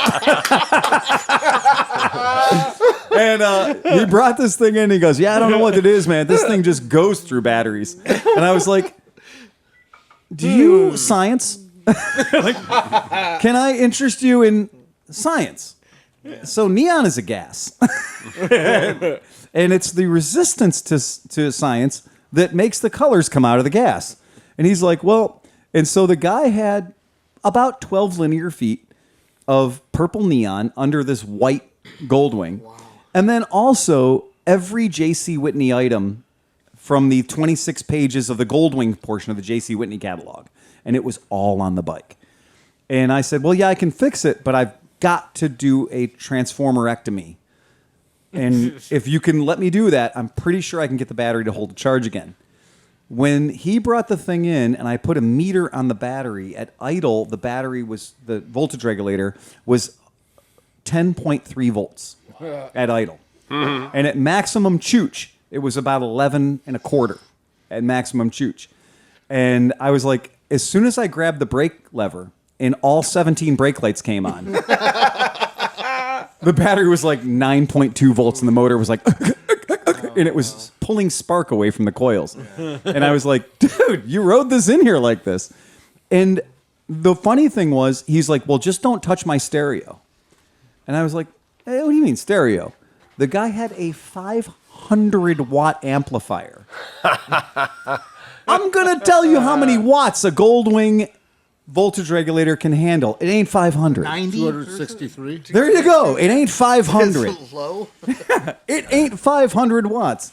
And I was like, okay. So I immediately crawled underneath it and pulled all the neon out, put it in a big plastic bag, and gave him all of his neon back. Took his transformers out, cut everything, every fucking wire that was put on the thing. And I got it to the point where it would kind of hang at around 12.5 volts on idle. And he's like, well, why'd you take all that off? I was like, because it was never supposed to be there. There's a thing called LEDs now. And you can put 1.5 miles of LEDs on this bike for the cost of one. Yeah, exactly. I mean, it's a sickness. I mean, the motor company guys go through it with T-shirts and boots and whatnot. And the Goldwing You mean the guys, Brotherhood? Yeah, the Goldwing guys seem to do it with like knickknacks and old people stuff. You know, like it's like they ride to the country and they get the country crap that you buy at like the little knickknacks. They glue it all over their bags. The little lady bending over in the garden and all you can see is her ass. It's really weird. How many gremlin bells did you find? Oh, zero. I don't know. I got lucky. I mean, all I got was like weird documentation. You know, guy wrote it 3 a.m. I thought about the Goldwing. I'm reading these notes. It's really weird. At 3:37 a.m., I fed Leon in cage number 4. I can't believe looking at the bike though, the quality of the paint and everything. There's just not even a scratch No, on it's it. perfectly maintained. And the paint is polished and shiny, not like it's got a bunch of micro scratches. Yeah. Like It's good. he took And there's a very little good care of panel. it. I saw that the panel on the gas tank. You open that up, and it gives you a list of all the elementary schools. It's right there. For quick reference. Yeah, for quick reference. The best ones. When he showed up on that last week after the podcast, I like how you were like, oh yeah, and some of the crazy guys, and it was like, oh no, that's on there. That's and then on you're there. like, well, they also did that. Nope, that's on there too. I'm serious. all the Honda options are Yeah, there. yeah. Man, Did I so miss last week's podcast? You left. You just left. before he Afterward. got here. he showed up late. Oh, It was Yeah, the he showed up for the Crackle aftercast. It was your cast last Post-podcast. week. Yeah, we were still was crackling. Adam showed up, and we were just crackling, and it was cool. Was the podcast over? Yeah, Yeah. yeah. You left were on your asleep. bike. You And woke then up, Adam left, and then you Greg left. Castillo showed up Are you okay, Steve? an hour later. You all right? Well, I So- wake up at 4 a.m, so I. My buddy used to run a shop in I'm waking up Cleveland. at 5. My buddy used to run a shop in Cleveland called B Motorcycles, called Bikes by Bontempo. And Tom Bontempo is this great dude, amazing guy, and he lived and died for 2 things: old Indian motorcycles and Goldwings. Wow. And this guy ran a shop in Willoughby that couldn't be beat. And I mean, nice guy, complete type of like a retirement sort of business. And he was the guy you think about when you think about like this guy ran his own motorcycle shop.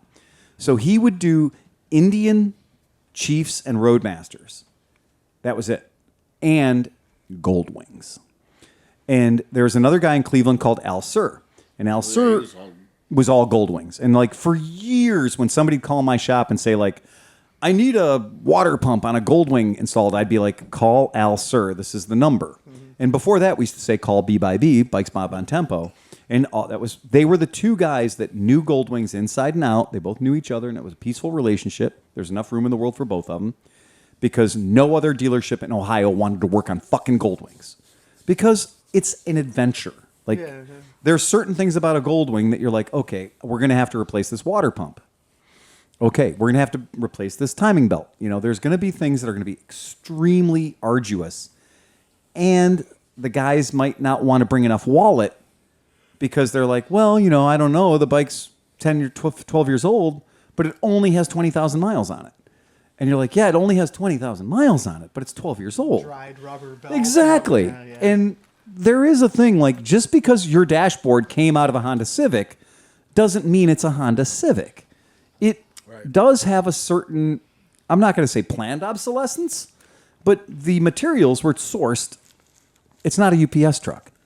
So there is a thing about maintaining the rubber and keeping the rubber alive. I mean, I knew I was getting into it, and I'm not afraid to do all that. No, stuff. and you're completely the right candidate for this shit. Undress the thing and just get to it. You know, so. And you're absolutely right. So did you see that? Did you Sounds like find a the good place date. that can open up, like Phil told you? No, but he was telling me about the pivot. I haven't even explored that. I'm going to go to the dark side anyway and do a car tire. Just why not? Just to piss everybody just off. to really go over the edge, the double row bearing in the car And again, tire, since the whole deal. we have added our new, podcast member, I gotta say, he kind of came in here, and all of us that shit all over dark side conversions, when the guy's sitting there telling you about he's got 80,000 miles on his Yamaha V-Star 1300 or whatever, you're like, okay, I can't argue. He rides fast, he takes chances, and he does it on a car tire. Okay, I have a friend with a Valkyrie, and he's got them on 2 of his Valkyries. I've put thousands of miles on it, and I can't tell a difference. Right, In the exactly. corners. I mean, Just today on the Moto Stories channel, there's we got Da a Vinci. wow, look at that. what? It's beautiful. Oh yeah, but we got a notice today about this guy that was bitching about the dark side thing, and he was like, he goes, maybe for the first 100 miles you'll feel the thing, but after that you just get used to it, and it's like another tire. Yeah. It's So the picture I pulled up for you guys, and I'm going to go ahead and shoot it over to the so we can cast that so some people can see it as well out in the world. So it is not as hard changing a Goldwing rear tire as one might think. They are actually engineered to do it. And so there's only a couple of bolts that you need to take out, and this entire thing has a clamshell operation, and it really does pivot. And it's not heavy, it's not a pain in the dick. It's remarkable at how well these bikes are engineered. They do actually open, just like it shows. And it makes changing the rear tire as easy as changing the rear tire on any other vehicle.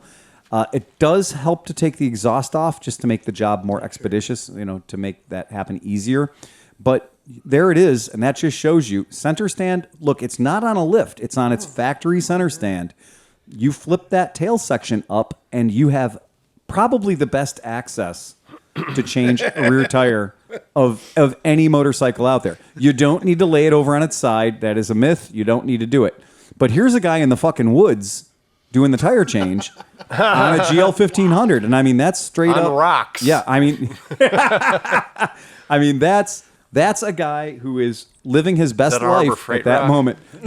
Man, oh man. But he's clearly doing front and rear wheel on this bike in the goddamn woods, in the forest. I still want to get back to flipping the tail section up to get the best access. Why on earth would you be there on your Goldwing? Yeah, well, people do. It's probably the guy's yard. Yeah, it's a side yard. You think that's a side yard? Well, he on did a bring fire that road. Harbor Freight. That Harbor Freight floor jack did make it out of the garage. I'm going to assure you of that. It was probably in his bin. Yeah, but it's a genius design by Honda. I mean, that was probably his floor jack he keeps with you. You could carry a floor jack on for a long Goldwing. distance I trip. mean, I'm sold. I'm going to keep the bike at least 3-4 months. Right? Yeah, As long as I keep any other bike. yeah. And that's what if you do it wrong, you can take the entire tail section off. I just can't wrap my mind around two-barrel carburetors going into 6 cylinders. Like, Yeah. what was the What kind of- logic right. there? Because the Valkyries had like 6 carbs. Yeah, that's Yep. like a hot rod, though. It is like a hot rod. Yeah, but I mean, still, why not just put one carburetor on it? If you don't really care that much about One anything else, just put big- one like 36 on it or I think the answer has to do with cruise control. Oh, I think you're right. Yeah, I think actually think one you're right. carburetor is servicing, they both service all 6 cylinders, Right. obviously, but one carburetor specifically is vacuum serviced for your cruise control function. Really? Right. And that would be harder to do with one bigger carburetor because of the amount of vacuum that would be required for such Yeah. an operation. Yeah. So I think there's an actual logical explanation Yeah, for it. because that's one thing I never knew why they would do that. So Yeah, and while we're on that topic, I did want to bring up the guys over at Cycle X and CycleExchange.net. Free fucking plug. I've bought a lot of parts for them. We're working on CB750s. If you listen to this podcast, you'll know that we love the CB750. We hate the fucking carburetors, right? I mean, and the intake boots are shit. I know you don't. But how much fun is it pushing a rack of fucking CB750 carbs onto those air handlers? Not fun. And then putting the goddamn airbox in behind it. Not fun. It's a giant bite in the dick, even when all the parts are brand new. Like, oh, well, you got to soak them in wintergreen and put them in a microwave for 93 seconds and mail a letter to your fucking senator. Like, all this bullshit. They suck. It's a giant bite in the dick. They don't suck as bad as a 500 or a 550. You're right. You are right. what about a VFR? Or a CB350F, the worst of Yeah. all worsts. You're like, oh, that's adorable. It's going to be so easy. Oh, they're so small. They're so small. Oh, look, it's No, cute. you're not. The Small tech- ratio, small- small is worse. Small tech tip on My that. first 4 bank of carbs. Small tech tip on that. Little tykes. Yeah, little. Little tykes. My first 4 bank. My Leave- first straight. leave- Oh, that's Fisher Price. Is my Leave Yeah, the you're right. leave the clamps on the intake boots next to the motor, closest Correct. to the motor. I agree. Take the clamps Off. completely off. Remove them all the way just out. get them out of there. Right. Because all they're going to do is get Yes. bent up and Yeah. fucked up when you tear Absolutely. it apart. Absolutely. And then put them back on after you get everything back in Right. place, fish them around, Yep. rethread the screw in, and Yeah. put them back And on. that's on the wild likelihood, which is not likely, that you're going to be able to fit those fucking carburetors back into those boots once you take them out. It's not a problem. It's totally a problem. started. Yeah. You, And need they're, you have to just and use a they're little gonna, bit of WD-40. and they're all going to crack. a little bit of WD-40. They're and already you use leaking. A Phillips screwdriver. They were to leaking shoot- 20 years ago. I mean, I can do it in like 5 minutes. I mean, Oh, yeah, sure. Or, my friend, you can do the smartest thing I've ever seen, which is you will need a crowbar. minimize your problems by a factor of 2. So, yes, Cycle X does a twin carb conversion system for the princely sum of $499. That's actually not bad. That is half of the price I will charge you to remove, clean, and replace a 4 rack of carbs Wait, on a Honda. does that come with the carbs? It does, my friend. What the- I know. Okay, I thought that was just for the little manifold. For the manifold. No, this is the whole shooting match. The whole That's complete pretty kit. damn good. Exactly. And if you own a CB750 or CB500, CB whatever, There's a non-running one in my garage. yeah, hang up this. Needs carbs. Exactly. Hang up this podcast right now. Get to your phone. Get to your It's phone. technically his. Right. And buy doesn't this. want it He doesn't want it back. I Exactly. don't want it back. Hey, time will tell. So there's two. Just needs carbs. There's two. Oh, God. There's fucking blood in the water. Motorcycle exactly vampires right. are all licking their fangs. How much do you want for it? What kind of bite? What did it I don't want it. Oh, it needs coils too. Yeah, it needs closed. It's I don't two have any VM. room. Yeah, two VM34 Mycoonies. Two VM34s. Special cast alloy manifolds, Motion Pro Turbo Throttle for 7/8 or 1-inch bars, your choice. Motion Pro Throttle cables, velocity stacks with screens, carb rubbers and stainless caps, and clamps and extra jets. Done. Perfect. And note, by the way, will not work with dual overhead cam. Good. Keep those fucking people away from these things. If you're a double overhead cam person, you're a fucking weirdo. You shouldn't exist. You got to the party 1 year late. You know what? You know anything better about a DOHC than an SOHC? Nothing. Just worse everywhere. So that's the point, and I love that. I fucking dig it. I mean, that's super cool. I'm all over this shit. So anyway, twin carbs. Bring it on. That's 2 less carburetors. And you're probably still right at the same performance level, huh? With that size I carb. would think it would probably be better. Yeah, probably more right. responsive, and And that's See the 50% less opportunities for leaks. the length of that runner looked nice. Yeah, it looked cool. Engineered well. It looked like somebody was thinking about it. Because we've been beating our dicks against the wall trying for fuel injection systems on Honda motorcycles, and it hasn't happened. Yeah. Nick got the closest. That's pretty cool. Nick got the closest to that, but and it still fucked him over. Yeah. So I mean, but that's kind of the deal. It's really, I mean, that's an interesting thing. So anyway, thought I'd bring that up to you guys. If you haven't bought your tickets yet for AMA Vintage Days, I do strongly recommend laying something on, making sure you're there. It's going to be fucking weird this year. Unlike last year. Last year was a lot of pent-up hostility. Last year, I'm pretty sure I heard somebody rage fucking a Kawasaki H2 in aisle 4. It was like, I'm walking down in the swap meet and just kind of doing one of those things. It's bright and early, and I just got my fresh coffee. And I'm kind of like, oh, I'm just going to ease into this Friday morning. So I was like, okay. And you know us, like our booth that we had, like our selling shit booth, was just like 5 bikes hastily thrown in there and walked away from. Like, there's a phone number on each headlight. We're good. We're never going to be back here the whole weekend. Irv, Kawasaki rage fucking, aisle 4. Dustin, I'm walking with my coffee, and you know, it's like that aisle that you can see the road in, and there's some nice bikes in that aisle. Like the people bring out really nice JDM bikes. That aisle is a good aisle. Like, I've scored some nice bikes there. And as I'm kind of walking along, I hear the like, hug dug dug dug. And I'm like, oh, yeah, that's 2-stroke. Hug dug dug dug dug dug. And I'm like, okay, that's a 2-stroke. I think that's a triple. Hug dug dug dug dug. And I was like, that's a triple with chambers on it. And then I heard the hug dug dug dug dug. And I was like, whoa, no, that's a runaway. Nobody's in control of that thing. That throttle's wide the fuck open. That's 3 carbs, wide open, probably a shot of ether or 4. You know, somebody's just feeding it the wolf juice. And then it eventually caught. And so after they deposited all of the British thermal units in the reservoir, it had to burn them off. And once they start, you can't stop them. That thing made noise for a minute and just kept going. And I kind of thought, you know, how that story ends is like a large clank. And then like 7 seconds later, a piston lands over there. Nope, didn't happen. It just kind of... And I was like, you have to buy that now. And you could tell all the concerned people started like turned on their heels and walked in that direction. Yeah. Like we'd all heard the siren sound of a deal being made. I hope that poor bike's okay. Oh, exactly. Oh, no, all of us, like we all turned and we all walked to the same thing. And we got there and we saw it. And it was a barn, like it was a natty ass, you know, H2, just natty. Green? No, not green. I think it was more of a rusty brown poo colored. No, the green was the moss from the one side. But it was probably dark side of the barn. Yeah, the north side. Oh, this side was pointing the window.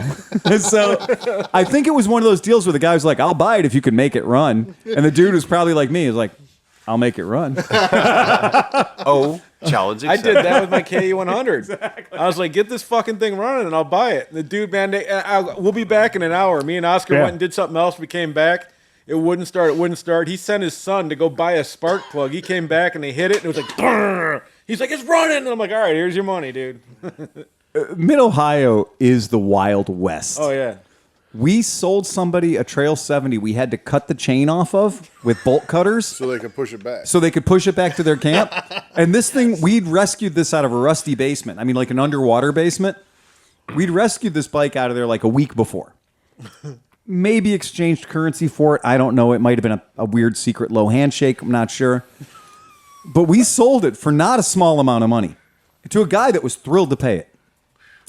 But it was sans chain. So, again, it's still a Trail 70. So he disappears with bike, comes back later, and we're like, oh, yeah, this guy just realized he got hurt on that deal. Like, there's something epically wrong with it. But we didn't care because it was a Trail 70. It was pretty, and it was there.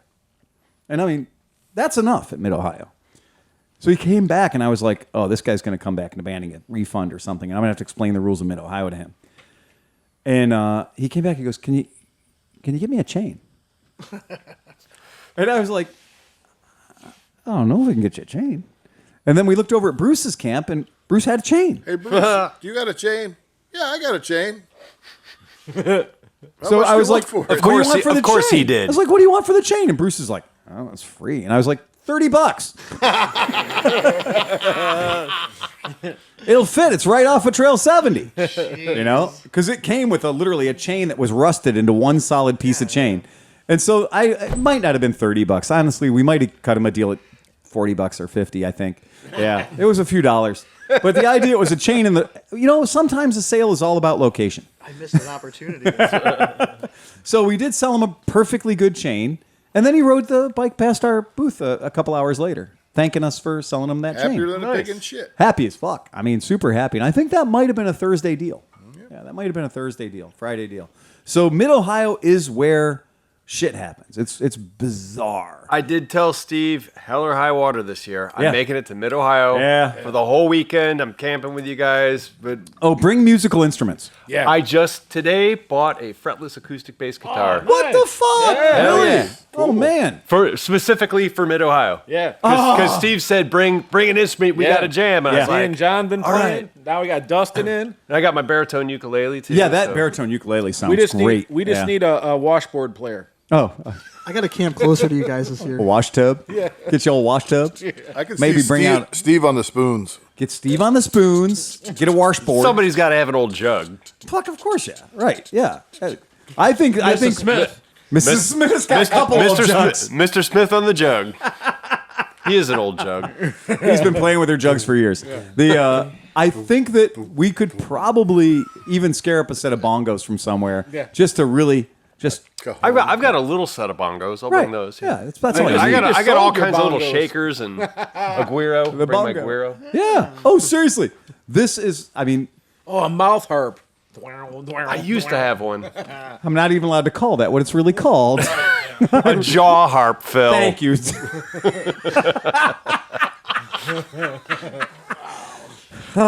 That's why we say Camaro. We were talking about taking the bed off. I thought about just building a sound stage on it. Get On the rid of back, yeah. Just on my $500. Well, you know, on your $500 pickup truck, you just back up to somebody else's deck and tie down, strap the deck to your truck and drive away. You don't need to build a bed. Oh, I could go out to his house. Yeah, He's got a take deck the- sitting in the It's pond. the right size deck. It's sitting in the pond. It's is. perfect.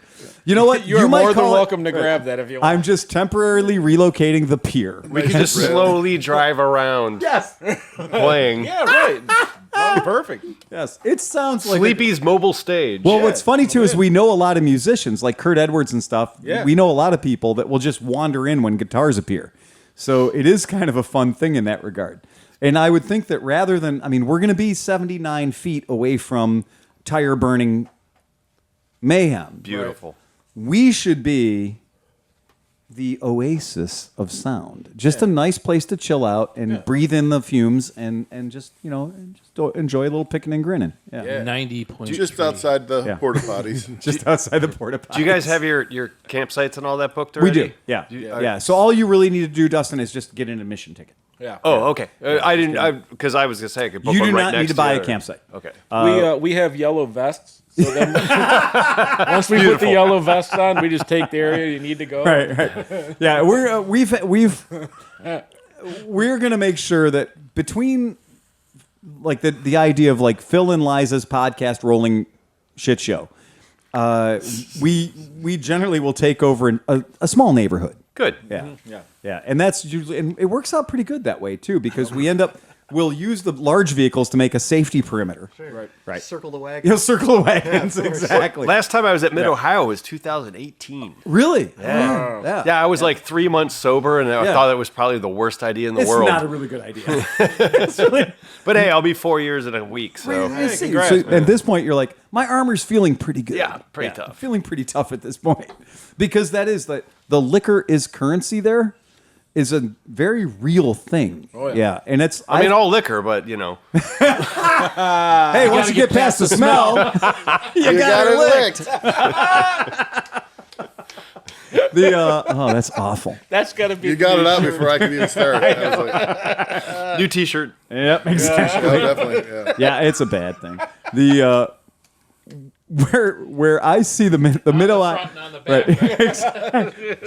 right. That's exactly. It's a coming and going shirt. Yeah. It's exactly right.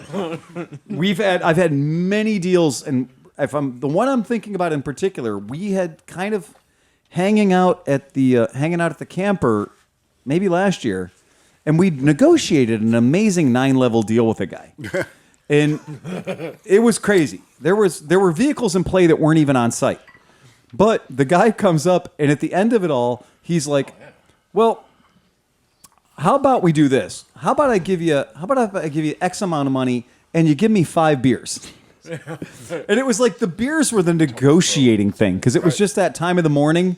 I think he had 2 helpers, and he hadn't fed them enough beer. No. And they needed beers. And that was the trick. And he had 2 helpers, and we were like, well, we can't let the helpers go unsupported. And so the deal was that they added beers. Like by adding the beers in it, it threw off the balance of the deal. and John was more than willing to let the beers go because it was Sunday morning and we had extra. But I wasn't because I knew the value of the beers. And I was like, no, dude, no. If we give you 5 beers, we got to get $10 back on the deal. And the guy was like, you're kidding me. And I'm like, well, you're busting my balls on a deal we already made, trying to squeak extra yardage out of this Will you deal. take $250 for it? Yes. How about $240? Exactly. What? Exactly. And I'm not easy to negotiate with. Oh, man. And so there comes a point in a negotiation where I will honestly not sell you something to sell it to the guy behind you for $100 less than you offered. You did that with that scooter. I Remember believe in guy? that. Sometimes I believe a life lesson has value to both parties. Right. And I do enjoy administering one a year. And that one was particularly vengeful. But it's fun with Mid-Ohio. Mid-Ohio's a great thing. Mid-Ohio is when you can walk past something and go, I'll give you $500 for that. And the guy says, fuck you. And you come back an hour later and he goes, hey, about that $500. Yeah. And you're like, we're friends again. I like the guy that was trying to buy that scooter and you wouldn't give him to him for the price. No. And it needed a part. Yeah. So without knowing that he was going to get the deal, went and bought the part. Yeah. But then you had sold the scooter to somebody else, and then he came back with the part, and he's all like, I got the part. And he's like, the scooter's gone, dude. Wow. And he's like, well, I bought this battery and I bought this part. And I was like, why the hell did you do that? Because when it came back, I knew it was going to be here. I was like, no, I just sold it to that guy. But the guy that bought it just bought it to fuck that guy. He literally did. And because he was a podcast listener, we gave him 50% off deal. So, Part or no part. so I was just like, it runs. Like, it was one of those deals. And that's too, is if somebody at Mid-Ohio says, like you said, if it runs, I'll buy it. Yeah. Well, then if the guy makes it run, You buy it. you have to buy it. Yeah, You should right. have offered the guy I don't 50% know, man. less for those parts then. I know. Right then and there. That was exactly I'll it. give you I rode half that of what you 50 paid for that cc right now. red Vespa around that was beautiful. I'm like, and I couldn't get any. Like you were like, I got to have $250 for it. I'm like, that shouldn't be. I was asking $500. I wanted to I'm like, I'm going to come back with more than he has. Of course. Yeah. Man, oh look, this is a beautiful trailer Right. with a bunch of chickies. Like they need this as a pit vehicle. They do Yeah. other stuff, and Right. you don't want this red Vespa for Right. $500. Right. Oh, what's wrong with it? Nothing. I'm riding it. Look, take it for a ride. I'm not a small man. There's no title, but you can use it to go get your Right, mail in the morning exactly. or whatever you want. And in 29 states, it doesn't need a title because it's 49 cc's. Well, it took the crusty old guy with a Yeah. tumor on his face, and he was like, "Oh yeah, I'll take that. I'll go get my mail on." And again, and he left on a perfectly good running bike. It's a go figure, man. It's Mid-Ohio. You probably put it on Marketplace right after Oh, I was for gonna- $500. What I love is I will go see stuff at Mid-Ohio that people currently have running auctions on eBay for. Oh yeah. And I'm like, I'll give you $950 for it. And he's like, it's up to $1148. And I'm like, look at you, motherfucker. And it says right in the eBay ad, can be picked up at Mid-Ohio. I'm like, look at that. That's clever. That's smart. I'm telling you, with Marketplace, like last year, I sold 3 bikes before Mid. I was Yeah. going to take them to Mid-Ohio. Yeah. And I'm like, yeah, I might as well put them on Marketplace just to see, baby. I don't even have to take them down there. Hey, you know Bam. what? Get to the party early. Yeah. It's a decent idea. I didn't take bikes. I took cash. And I'll tell you, that goes a lot further. Hell of a lot easier to load. Are they going to change their policy about coming in early? We went in way too early last year. Okay. You know, is that something we should talk Bit about? of a sensitive subject. So if you're a vendor, or if you're a racer, you can Bruce signed get up in for the hair scrambles. Thursday. So if you're a vendor or if you're a racer, you can get in Thursday. So not Monday like we tried last year. I know. We got there on Monday and they were not happy. They were not happy at all. We're just camping from Superbike until AMA Vintage Days. We're not going to go all the way home just to come right back. Just come right back again. We're here. We're already here for You could have fuck's sake. snuck into the woods. The woods is very campable. Just hang back in the woods, real quiet, like Where the trials are, man. There's all those like blown out areas and Yeah, there are blown out areas. Absolutely. I'm pretty sure they don't like that. So yeah, getting there Monday, a little bit. We dropped Steve off Wednesday night, and he was our guard, and basically it was Steve and a bag of weed. Oh, we saw you guys pulling in. We were literally in. You were the only people there. Out looking the whole entire empty field. It was insane. I was butt naked at 6:30 on Thursday morning, going, "Yeah, Mid-Ohio." It is a special kind of feeling. It really is, especially when you're there Thursday and you're like, all of this will get fucked. Like, see this 5,000 acres? We're going to fuck it all. It's like, you do kind of feel like a Roman, like an emperor of some sort, where you're like, The field of battle is shaping up. the field of battle. Loose the dogs of war. Yeah, cry havoc. It is wild the way that place changes scenery. I was doing a recon one year on a Wednesday in the truck and trying to spot places. And I had one of the directors, one of the people that runs the whole event, in my truck with me. And we were going across the campsite trying to find places that would accommodate such a large camper and all of our idiot friends. And so in doing so, we had to go through an area that would be called moist, right? It was pretty moist. And so in doing so, in my two-wheel drive Toyota, I decided that I should add velocity. And so I added velocity because that gets you through harsh conditions. And we were really doing great. I mean, we were not being slowed down by much. Kind of skipping across the top, as they say. And this old fella, must have been at least 100, chased us down in some sort of utility vehicle and was red from the neck up by the time he caught us. And he just laid into us with both barrels about how we were damaging the grass in an area that I would like to call the campsite. You're like, first time, huh?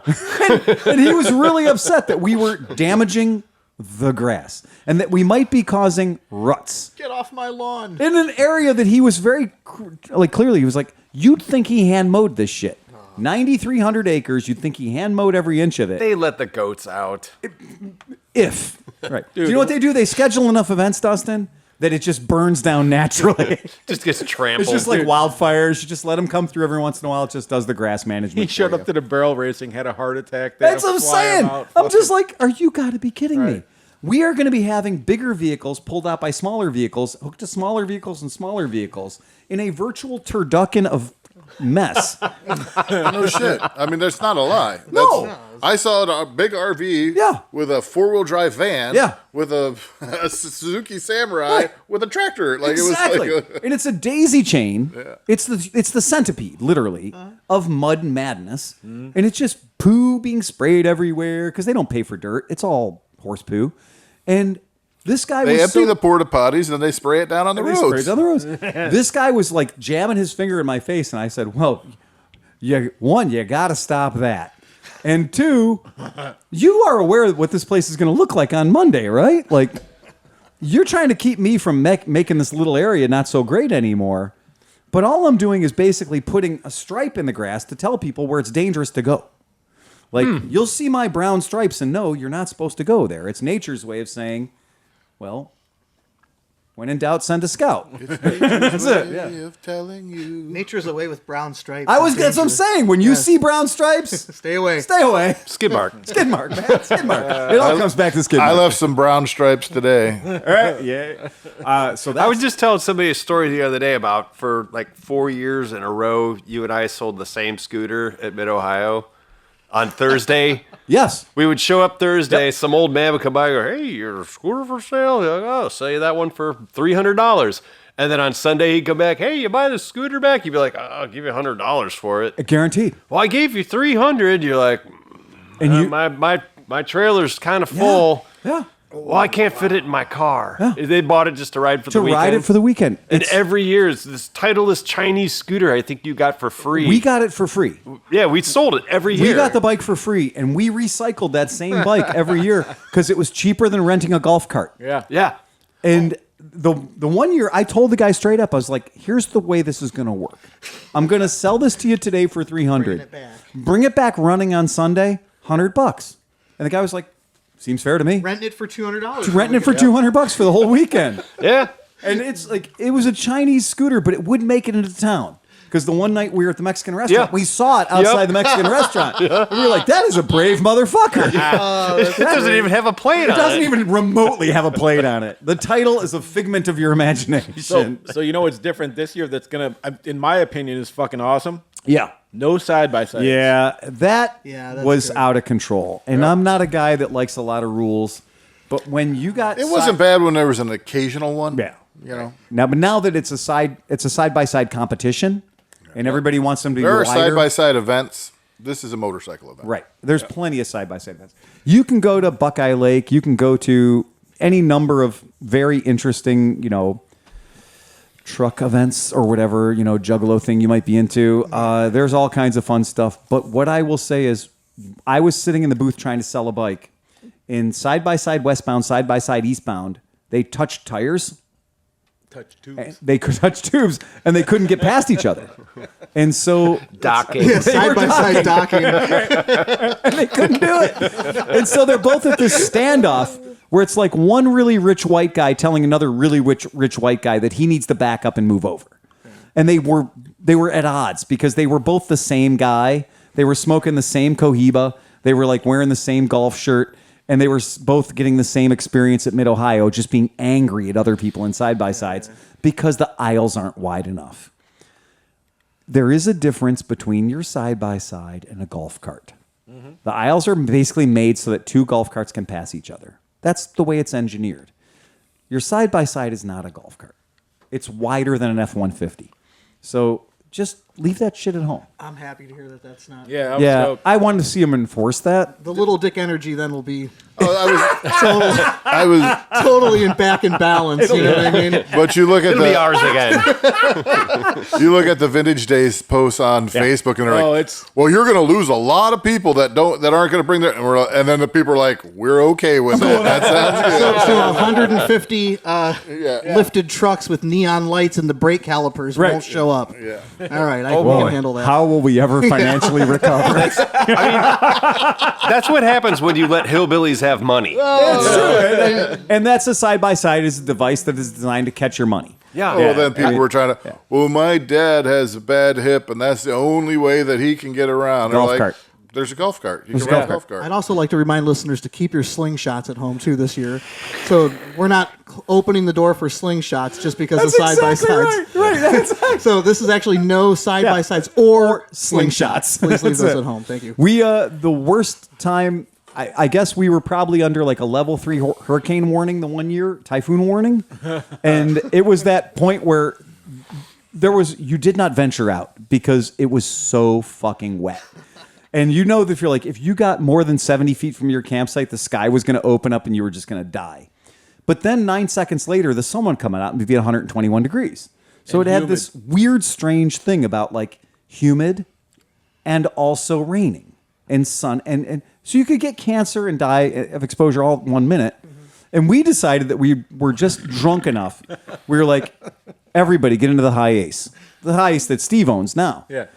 And we all piled into the high ace, turned the air conditioning on maximum, locked out the diffs, and we just straight up crawled. And we were crawling, going not more than 3 miles per hour. And we enjoyed the entire swap meet. Did Oscar have a blender in the back? Well, we didn't have a blender, but we had a lot of drinks. Okay, yeah. But understand, a high ace is still not as wide as It's a side-by-side. still wider. It's still Side-by-side literally is still wider than your high a ace. high ace is 1 inch wider than a golf cart.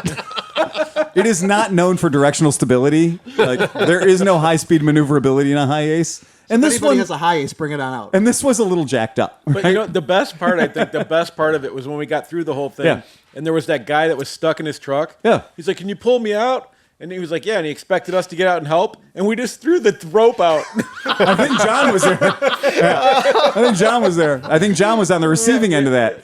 But we were like, if you're nice, we'll open the tail gunner's hatch. Yeah. Deploy the tactical trunk monkey. Out goes the elastic strap, and then we'll put it into low range, Right. And we'll idle this bitch out. It was a particularly moist year because I remember walking around and I was like halfway up to my shins Yeah. in mud Yeah. in Which my is bare poo. feet. Which is poo. I had a nice little pond right by my, like this little watering hole, and I had a frog living in it. I was like, it was a little chirping frog. It was a tadpole when he got there. At night when things would quiet down, I'd hear. It had evolved. It was going to grow feet later. By Sunday, it was It smoking. was walking upright and smoking. It was truly a product of its environment. It had evolved for Mid-Ohio. It had $5 in its hand and was smoking. Hello, my honey. Hello, my darling. How much for that Trail 70? Sell it back to you on Sunday, see? I had one of those back in 1971. My buddy had a red one. He had a pie plate on his little lily pad.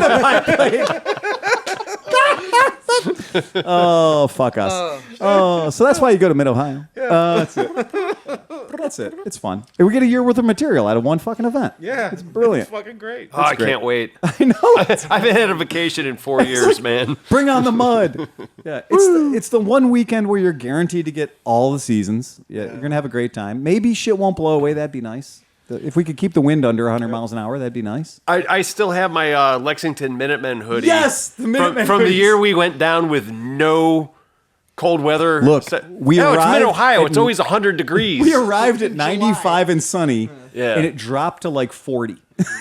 And the only place to buy anything was a CVS. It was. And they all had the high school, Right. the Lexington Minutemen Yeah, it's hoodies that were left over, and like mine's this bright purple Yeah, color. Yeah, purple and gray colors. Purple, yellow, and gray. And you looked at Neil Fedor, me, you, Emmy. Yeah. And we were like, the Lexington Minutemen supporters. Yeah. We looked like the football boosters, but we weren't dying of exposure. Yeah. That's the year where everybody just stayed very close to fires. It was like, Oh, it's crazy. oh, you could have a fire under your Easy Up and get away with it. Oh, and I was doing the demo rides for Kimco Yeah, that you're doing year. Kimco that year. Yeah. You were working. Yeah, that was murder. It's a funny They got, thing. half the rides got rained out. It's a very strange event. The Mid-Ohio thing is wild. And sometimes the weirder it gets, the better it is. Like the weather's always a wild card. Bring everything. When in doubt, just bring everything you That's why fucking you have. see the new guys that show up with the bag, like a little bag. All right, Well, the dude. one dude across from us literally brought a tarp. Yeah. So he had a blue tarp and his motorcycle. That was his tent. And at some point, he just burritoed himself into the tarp. After I saved him from getting beat to death by the English guys and walked him home to his campsite, which was a motorcycle and a blue tarp, and helped him lay down. Helped him lay down. Because he couldn't lay down on his own. He grabbed the blue tarp and just rolled himself up like a burrito, and he was good. And he was fine. He was the only thing that didn't blow John- away the next morning. John made sure he had a blowhole to breathe through. He's like, all right, you're good, you're good. Yeah. No, I didn't to really care. breathe I just- through. That was the guy I was talking to, and he was like, I'm an Iraq war veteran. Yes. And I was like, that doesn't prepare you for what you're about to face. Like, trust me, dude. I've been to some shit. He just wanted to get Right. into it with a lot of people. He about did. serious things that nobody wanted to talk about. Everybody was set for. And everybody was trying to be respectful Yeah. because he was a veteran and everything. Yeah. Nobody wanted to just be like, dude, fuck off. Right. Yeah. He led with that. So that was his A lead. couple of English guys told him shut the fuck up, huh? Well, they were. I mean, I think it was kind of like, "Come on, let's go." They were pretty much ready to beat him down. It was definitely like and he was tuned up. he was tuned up. Yeah, he was love tuned the up. English. He was tuned I up. know. I would have loved it. It took a lot to piss them off. Yeah, I mean, like, it Oh, wasn't- the British guys kept feeding him rope. Yeah, Like they just kept feeding him rope, and he kept just pulling it in. And you're like, man, nobody's ever asked for it. It's so hard. And then John sorted him out, and threw him a lifeline, got him the Come fuck on, out of let's there. go. Let's take a Phoned step to go friend. back. Yeah, no. Hey, nope. Come on, let's go. Yeah, it was. You know what you should have? A whole lot of whiskey. And then I'm going to spin you around real quick in a tarp. Now, he might have put himself into the tarp. John added the ratchet straps. You know, it is. I mean, and then like I get up really early. Really I'm early, early. Like Yeah. I got up really early, and I peeked over there, and phew, he was gone. He was So, gone. At some point early in the morning, he fucked off. Some guys are programmed that way. But it's pretty interesting to see guys get tuned up and then like step up to you or something like that, and you're like, you're a mountain of a dude. It's like this 140-pound guy, and he's like, you know what I'll do, and you're like, nothing. Just pop, pop, pop, pop, go away. It's a very funny thing because whiskey does bring out the devil in a lot of people. Yeah. And we've seen that happen. No. That gives me an idea. You should actually bring a couple extra blue tarps. Seeing as how that works really well, it'll keep you out of any confrontation. You're a mountain of a man. You can literally wrap anybody you want in a blue tarp and send them on Pick their a few way. up at Costco. Yeah, man. Harbor Freight. Put that on the list. Right. It would be hilarious. It's like you're rolling a pinner, but with a Twist 'em human in up. it. And you just roll them up. Tie off the ends. We've got hundreds of leftover tie-down straps from motorcycle crates. Oh, God, And yeah. they could just walk around upright with their arms not moving. to bring It'd be hilarious. And just make sure they're vertical and send them on their way. All right, Johnny, wrap them up. By the end of the night, you got 5 or 6 of these guys wandering around, be like, "Unstrap me!" There'll be a bunch of schmelts walking around. You line them up and get a big ball and bowl them. There's a perfect use for a nocturnal activity. exactly. Not bowling. Not fully. Just get white tarps and put little red stripes around their necks. It's I perfect. can honestly say I've never even been close to being in a fight. No, never. Never. Although Steve did get really lippy with an 8-year-old that cut out in front of him on the buddy. Yeah, Oh, yeah, geez, yeah. that was the day I had to dismantle his mini bike. I had to go pull a few plugs on it. I was in prime condition that year.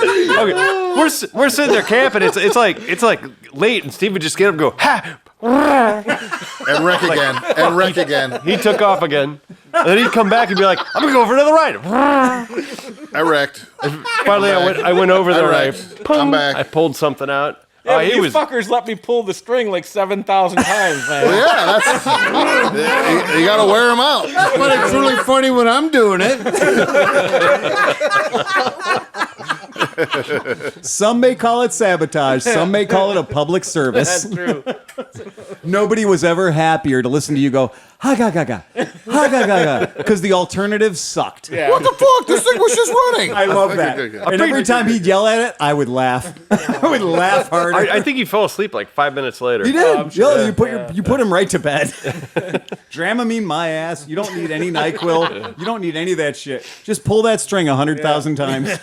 Oh, it was just funny because even during the day, like there's that little area where the little kids ride their dirt bikes. Yeah. They got little kids riding their dirt bikes. There's Steve. But you know what? The thing that you guys don't even know, the funniest part was the next day, somebody must have put it back on. So in the morning, I went and I'm like, fuck this thing. And I was like, and it was like, and I'm like, fuck, what the hell? Yeah, It's I was running. like, you remember me saying, Yeah. "Oh, you know what? We ought to go try it. Let's see if Oh, it'll yeah. start." We go over and do it. We plugged it back He'd in. unsabotaged it. Yeah. Because then there was no crime. Nope, no. Let's go see what it takes to get it running. Oh, look at that. Yeah. That's how you know who your friends are. That's true. Yeah. Your friends will steal a spark plug. I remember Your friend- John doing that to James after the pre-party for Mods vs. Didn't save Rockers him, one though. year. I was going to say, No, it sometimes He's too savvy to that. your friend is sabotage proof. Yeah.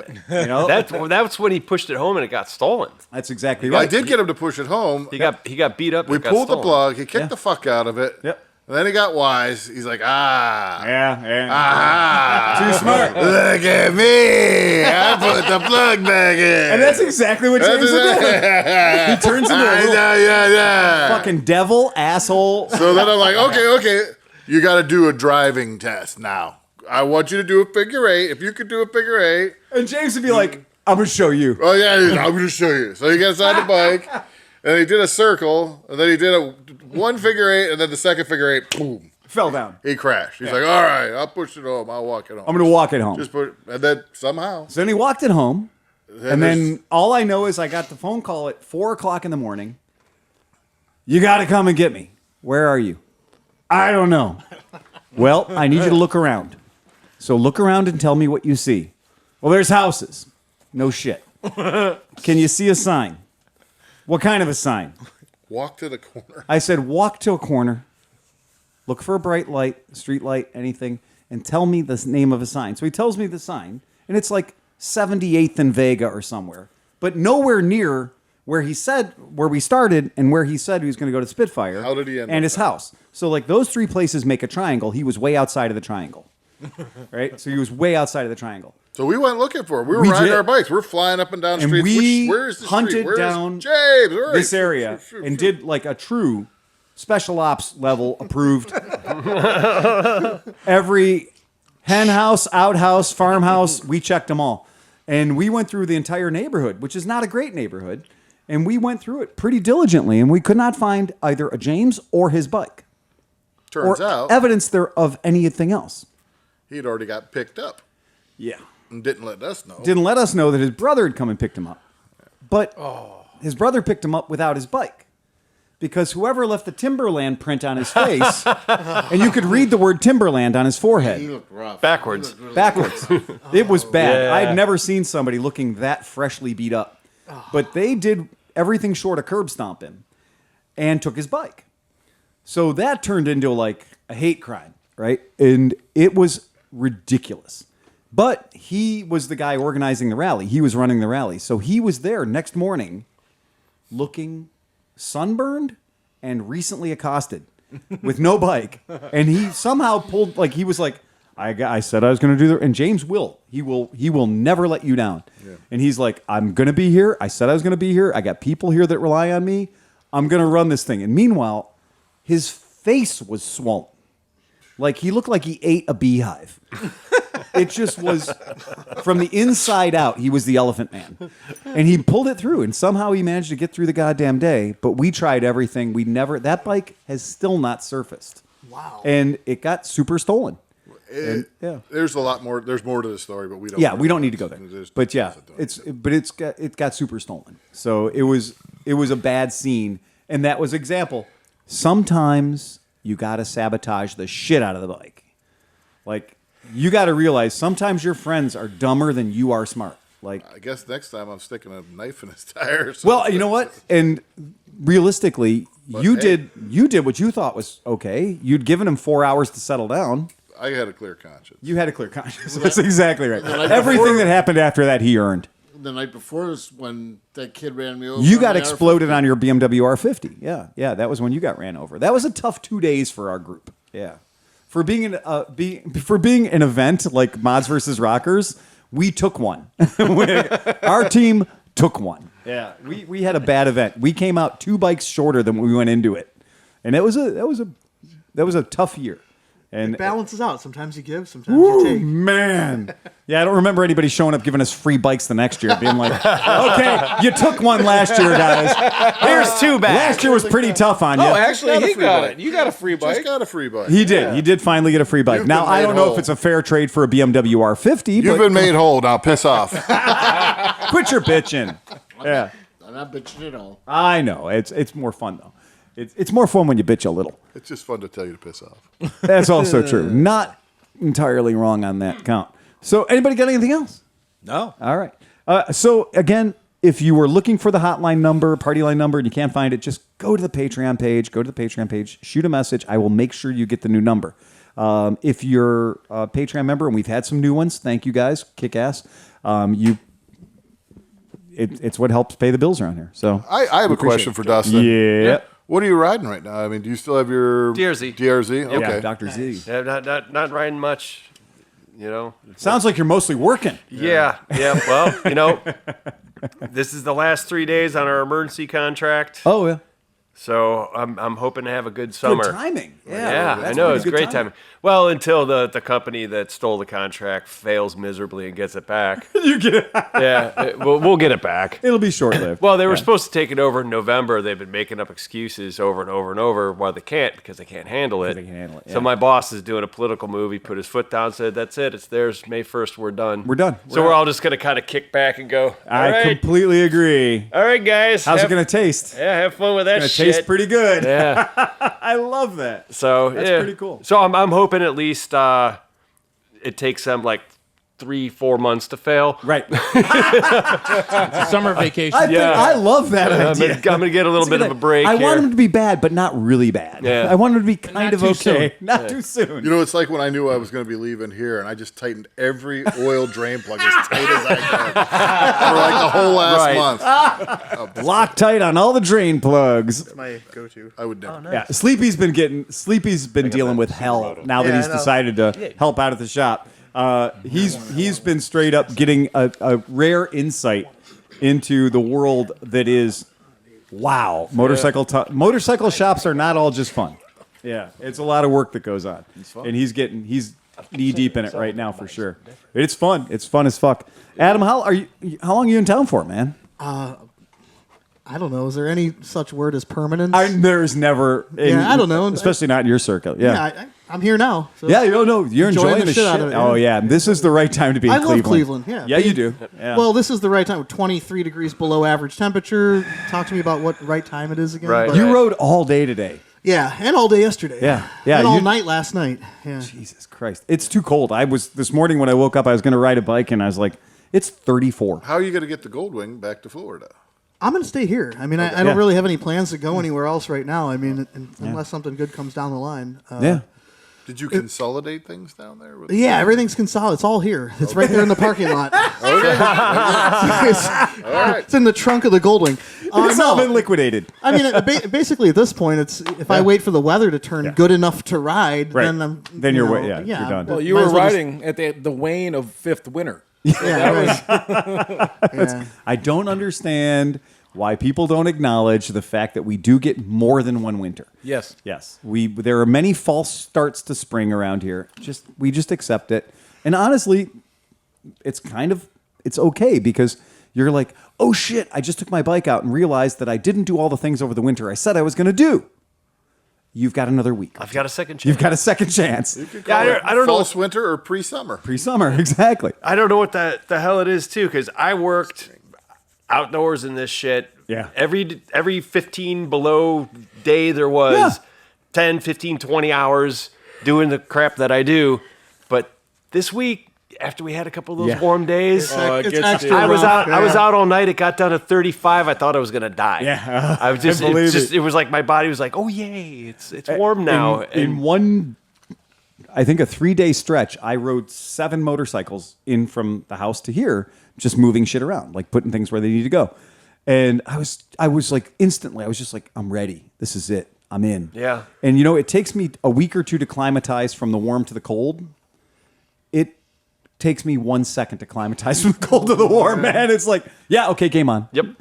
I knew I was in trouble. Go back. Well, third day I'm riding a Harley in here, and I'm straight up. I was riding the Harley in, no helmet on, right? But because it's a Harley. Because it's a Harley, there's rules, And I'm like, and I'm riding the Harley, and I'm like, okay, light jacket, light pants, loafers, and I'm like, I'm that asshole. It took me 1 day.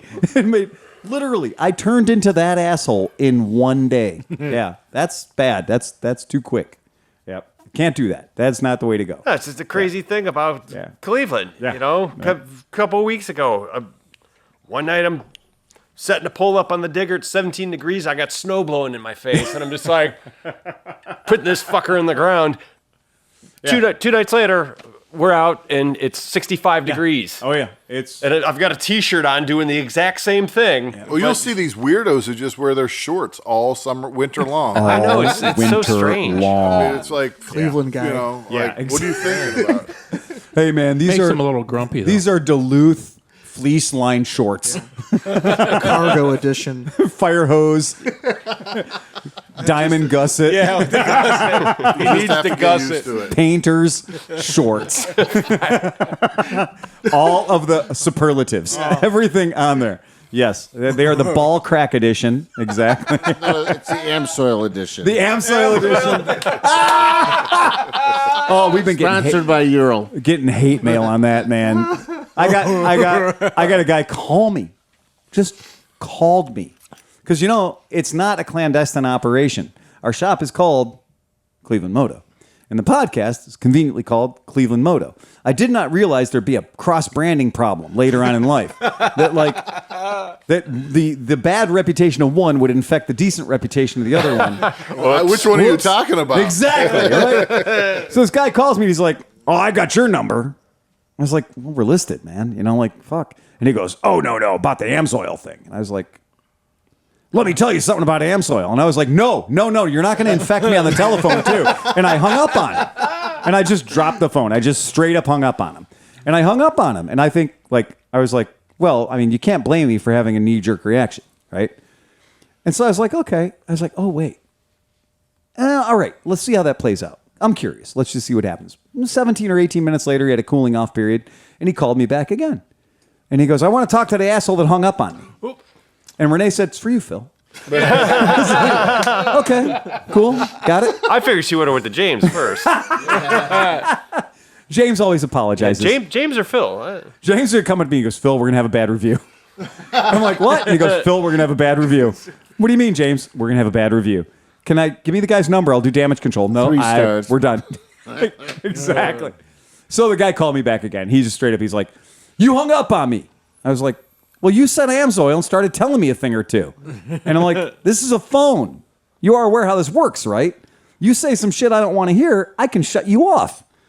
And he goes, what you said about Amsoil, that's slander. And I went, click. He didn't call back. But you know what? It's not as satisfying when you can't slam the receiver down. It's just not Right. that good anymore. As soon as this said slander, I was like, I'm done with this I missed the whole conversation. Amsoil thing, Yeah, but me too. I'm sure it was great. Can only imagine. It's Mary Kay for old men. Yeah. Yeah. That's all it is. That's the thrust of it. That's all it is. That makes Mid-level sense. marketing. The thing is, it's not, Cutco knives. Exactly. Cutco knives. you're allowed to give your opinion on anything. I don't want your Amsoil, but can I interest you in these knives? Montgomery Ward. Let me tell you about this great thing called a Kirby. Oh, dude. No, Filter Queen. Filter Dude, Queen. They're in Solon. Look. My first video job in 1994, Yeah. I got sent to interview Filter Queen. And these motherfuckers, all the people in the main offices were making millions of dollars and Yeah, stuff. yeah. And they're like, why don't you go down to the floor and talk to the people? Is that a vacuum cleaner? Yeah. It's the old 1950s thing with the tube that A comes canister. out. Yeah. Big long canister. And thing. they still have door-to-door salesmen. It's So all... it is Kirby. Oh, We dude. just had our Kirby refurbished. Peggy's mom bought it. Yeah, your 1958. Yeah. Yeah, Kirby Electric They Glide. totally rebuilt it. It's insane. They run on Amsoil? Basically. The Electrolexa Glide. I actually, Of course it is. Of course it is. I actually performed and recorded a version of Tina Turner's "Simply the Best" for Kirby's national marketing meeting. What? Their sales meeting. Yeah. but it was sung. I hired Paul Fairweather of the band Of the band Fairweather literally Fairweather of Fairweather. to come sing it. Holy shit! And it was written by their marketing guy with all pro Kirby sales Of course lyrics. it was. Proud to deliver the Kirby way. It was Flags fucking in the epic. background. How do we find And this? How do my- we find a recording? I'll play it for you. My buddy Jerry Becker, who I used to be in a band with, who's now in the band Train. Okay, yeah. He plays in that band. He was in town hanging out, going to meet the guys from Train. And he's like, "Yeah, man, I got a few days to kill." I was like, "You want to play on the tune?" Let's so he lay played down some tracks. He played drums and guitar on the song. my God. Oh, dude, it's complete with full-on '80s sexy sax solo. We had love it. We had so much fun with it. We were dying. Oh, that's great. These companies And they loved it. They make so much fucking money, right? Oh, yeah, They flew us out to Vegas where they were doing a recruitment thing. So they rented at the MGM. They had this giant hall, Is Mom and then home they yet? had 2 boxing rings set up, and it was the 2 top salesmen head to head that they were going to win $1 million bonus. Right. So they Wait, had $1 million bonus? $1 million bonus. Tell me they put on literally Roman centurion gear and it was to the death. No, but check this out. So all these people in the audience are Vacuum cleaner salesman. well, they're trying to Big get gold people, rings and shit. No, but they're trying to get people to invest. So these people are like, "Oh, I sold my mobile home, and I'm going to use the $5,000 to get into this big I'm going to become a member of your mid-level marketing scheme. So then they had all the because I might end up in the ring. right, and so then they have all the salesmen that are the pimps up there talking getting Yeah. people pumped, right? But Yeah. the best one was this guy. He comes on, and he's like, "My name is Drago. I'm from the Gaza Strip." And he goes, I sell vacuum cleaners. Sometimes I go to deliver, house is gone. House is gone. But he's like, I still make my quotas. I'm going to get in the ring with Butterbean, this year's biggest salesman. Butterbean's in the ring. He's like, yeah, it's going to be great. Oh, dude, it was insane. But it was kind of sad to see these people like giving their last of course it is. $5,000 to get involved in this thing. Of course it is. Not knowing that if they don't sell them, fuck you, you bought them. Steve's still trying to sell that last 5 gallons of Amsoil they made him buy. Not an Amsoil fanboy. I'm just teasing because while the Amsoil guy was in our shop, this, the old man detector went off and everything else. And the one guy was like, hey, you're an Amsoil salesman. How could you tell? The guy's wearing the hat, the jacket, the gloves, the whole Satin deal. jacket. Oh, yeah. Hard. Yeah. The dude looked like a NASCAR. Yeah, he did. He had sponsors for shit that doesn't exist on his jacket. Yeah. It was like the Cars Pixar thing. Yeah, it was But great. anyway, the guy straight up goes, hey, I got a second for it. I got a gallon of 20W50. I sold my Harley. I got a gallon of 20W50. Can I trade it to you for 5W40? And the guy goes, absolutely. That's how desperate they are. Like, straight up, the guy's like, we're going to do a back alley deal where I'm going to give you a gallon of 5W50. You're going to give me a gallon of Amsoil that you bought probably 5 or 10 years ago. He didn't ask the date. He didn't ask the date or anything. But that idea is it's heroin. The first dose is free. Sure. He just wants to set up a dialogue with you. And this is that idea, is never say no. But I get it. But take that fucking shady shit out of my shop. Yeah. Like, I don't need you bringing down the property value around here. Because the real paying customer is going to stay the fuck out when they start seeing Amsoil You're guys going to show scare up. the crackheads away. You are going to scare away my customers. Yeah, because the last thing I need is somebody showing up here with a 55-gallon drum of Amsoil. Right. It's going to bring around all the wrong people. Like HOFFERT. I looked at buying a 55-gallon drum of it's over $1,000. It's the whole thing. It's like, seriously. How can you afford to buy a 55-gallon drum of Amsoil? Well, that should tell you something about it. Mary Kay, right? It's what it is. It's the Vitamix, not the Vitamix. It's I the. believe it's a quality oil, though. I'm not saying it's not, but it's a metabolite. It's like the Amway. scene in Amway. Anchorman when Yeah. all the news groups are fighting. Yeah. You have the Rotella guy. Yes. Yeah. No, there is no Rotella guy. Rotella has never stopped by my shop. I love Rotella. Nobody has a rumble without foreign language I'm media. not saying I'm not saying that there's a guy There selling is no Rotella. Rotella guy. I'm selling but there are Rotella fanboys. Yes, but they don't need a Rotella guy. That's how you can tell a good product. Nobody comes to your door and says, I'm your marijuana representative. Nobody comes to your door and says, let me be your cocaine rep. No, it's the guys from Worth. It's the guys from Snap-on. It's the guys from Mac. It's the guys from Amsoil that all feel like they need to remind you that they exist. Zima. Look, I assure you, nobody has ever had to remind me that marijuana exists. Right. Nobody's ever had to remind me that Rotella exists. Right. You know why? Because I'm out buying it. That's exactly it. When you got to remind me that, oh, by the way, did you know that Amsoil makes coolant too? No, I don't need to know that because I know where to buy coolant. And it's not fucking Amsoil. Walmart. It's Walmart. This guy's got a call again. No, more people. Now what's happened is I've kicked the fucking nest, and so now the Amsoil Coalition is going to show up. He nailed it. Adam nailed it. The guy's jacket, it says Amsoil. Yeah. And then it's like McDonald's, Bear Aspirin. Yeah, Fucking Tylenol. exactly. McRib. Yeah, McRib. I still exist. Zena, Sure. I still exist. So, it's like, Geritol. Certain age-appropriate market. Metamucil. TV guide. It'll get you going. Yeah. Kmart. TV guide. Reader's Digest. Reader's Digest. That's why you never see the Amsoil NASCAR. No. It's an 83 Escort. My first car was an 84. And not the diesel one, which is good. That was a Chevette. I'm sorry. Anyway, all right. Guys, anything else? No. Oh, man, we fucked this pig long enough. All right. So remember, folks, you need to ride fast and take chances. Ba, ba, ba, ba, ba, ba, ba, ba, ba, ba, ba.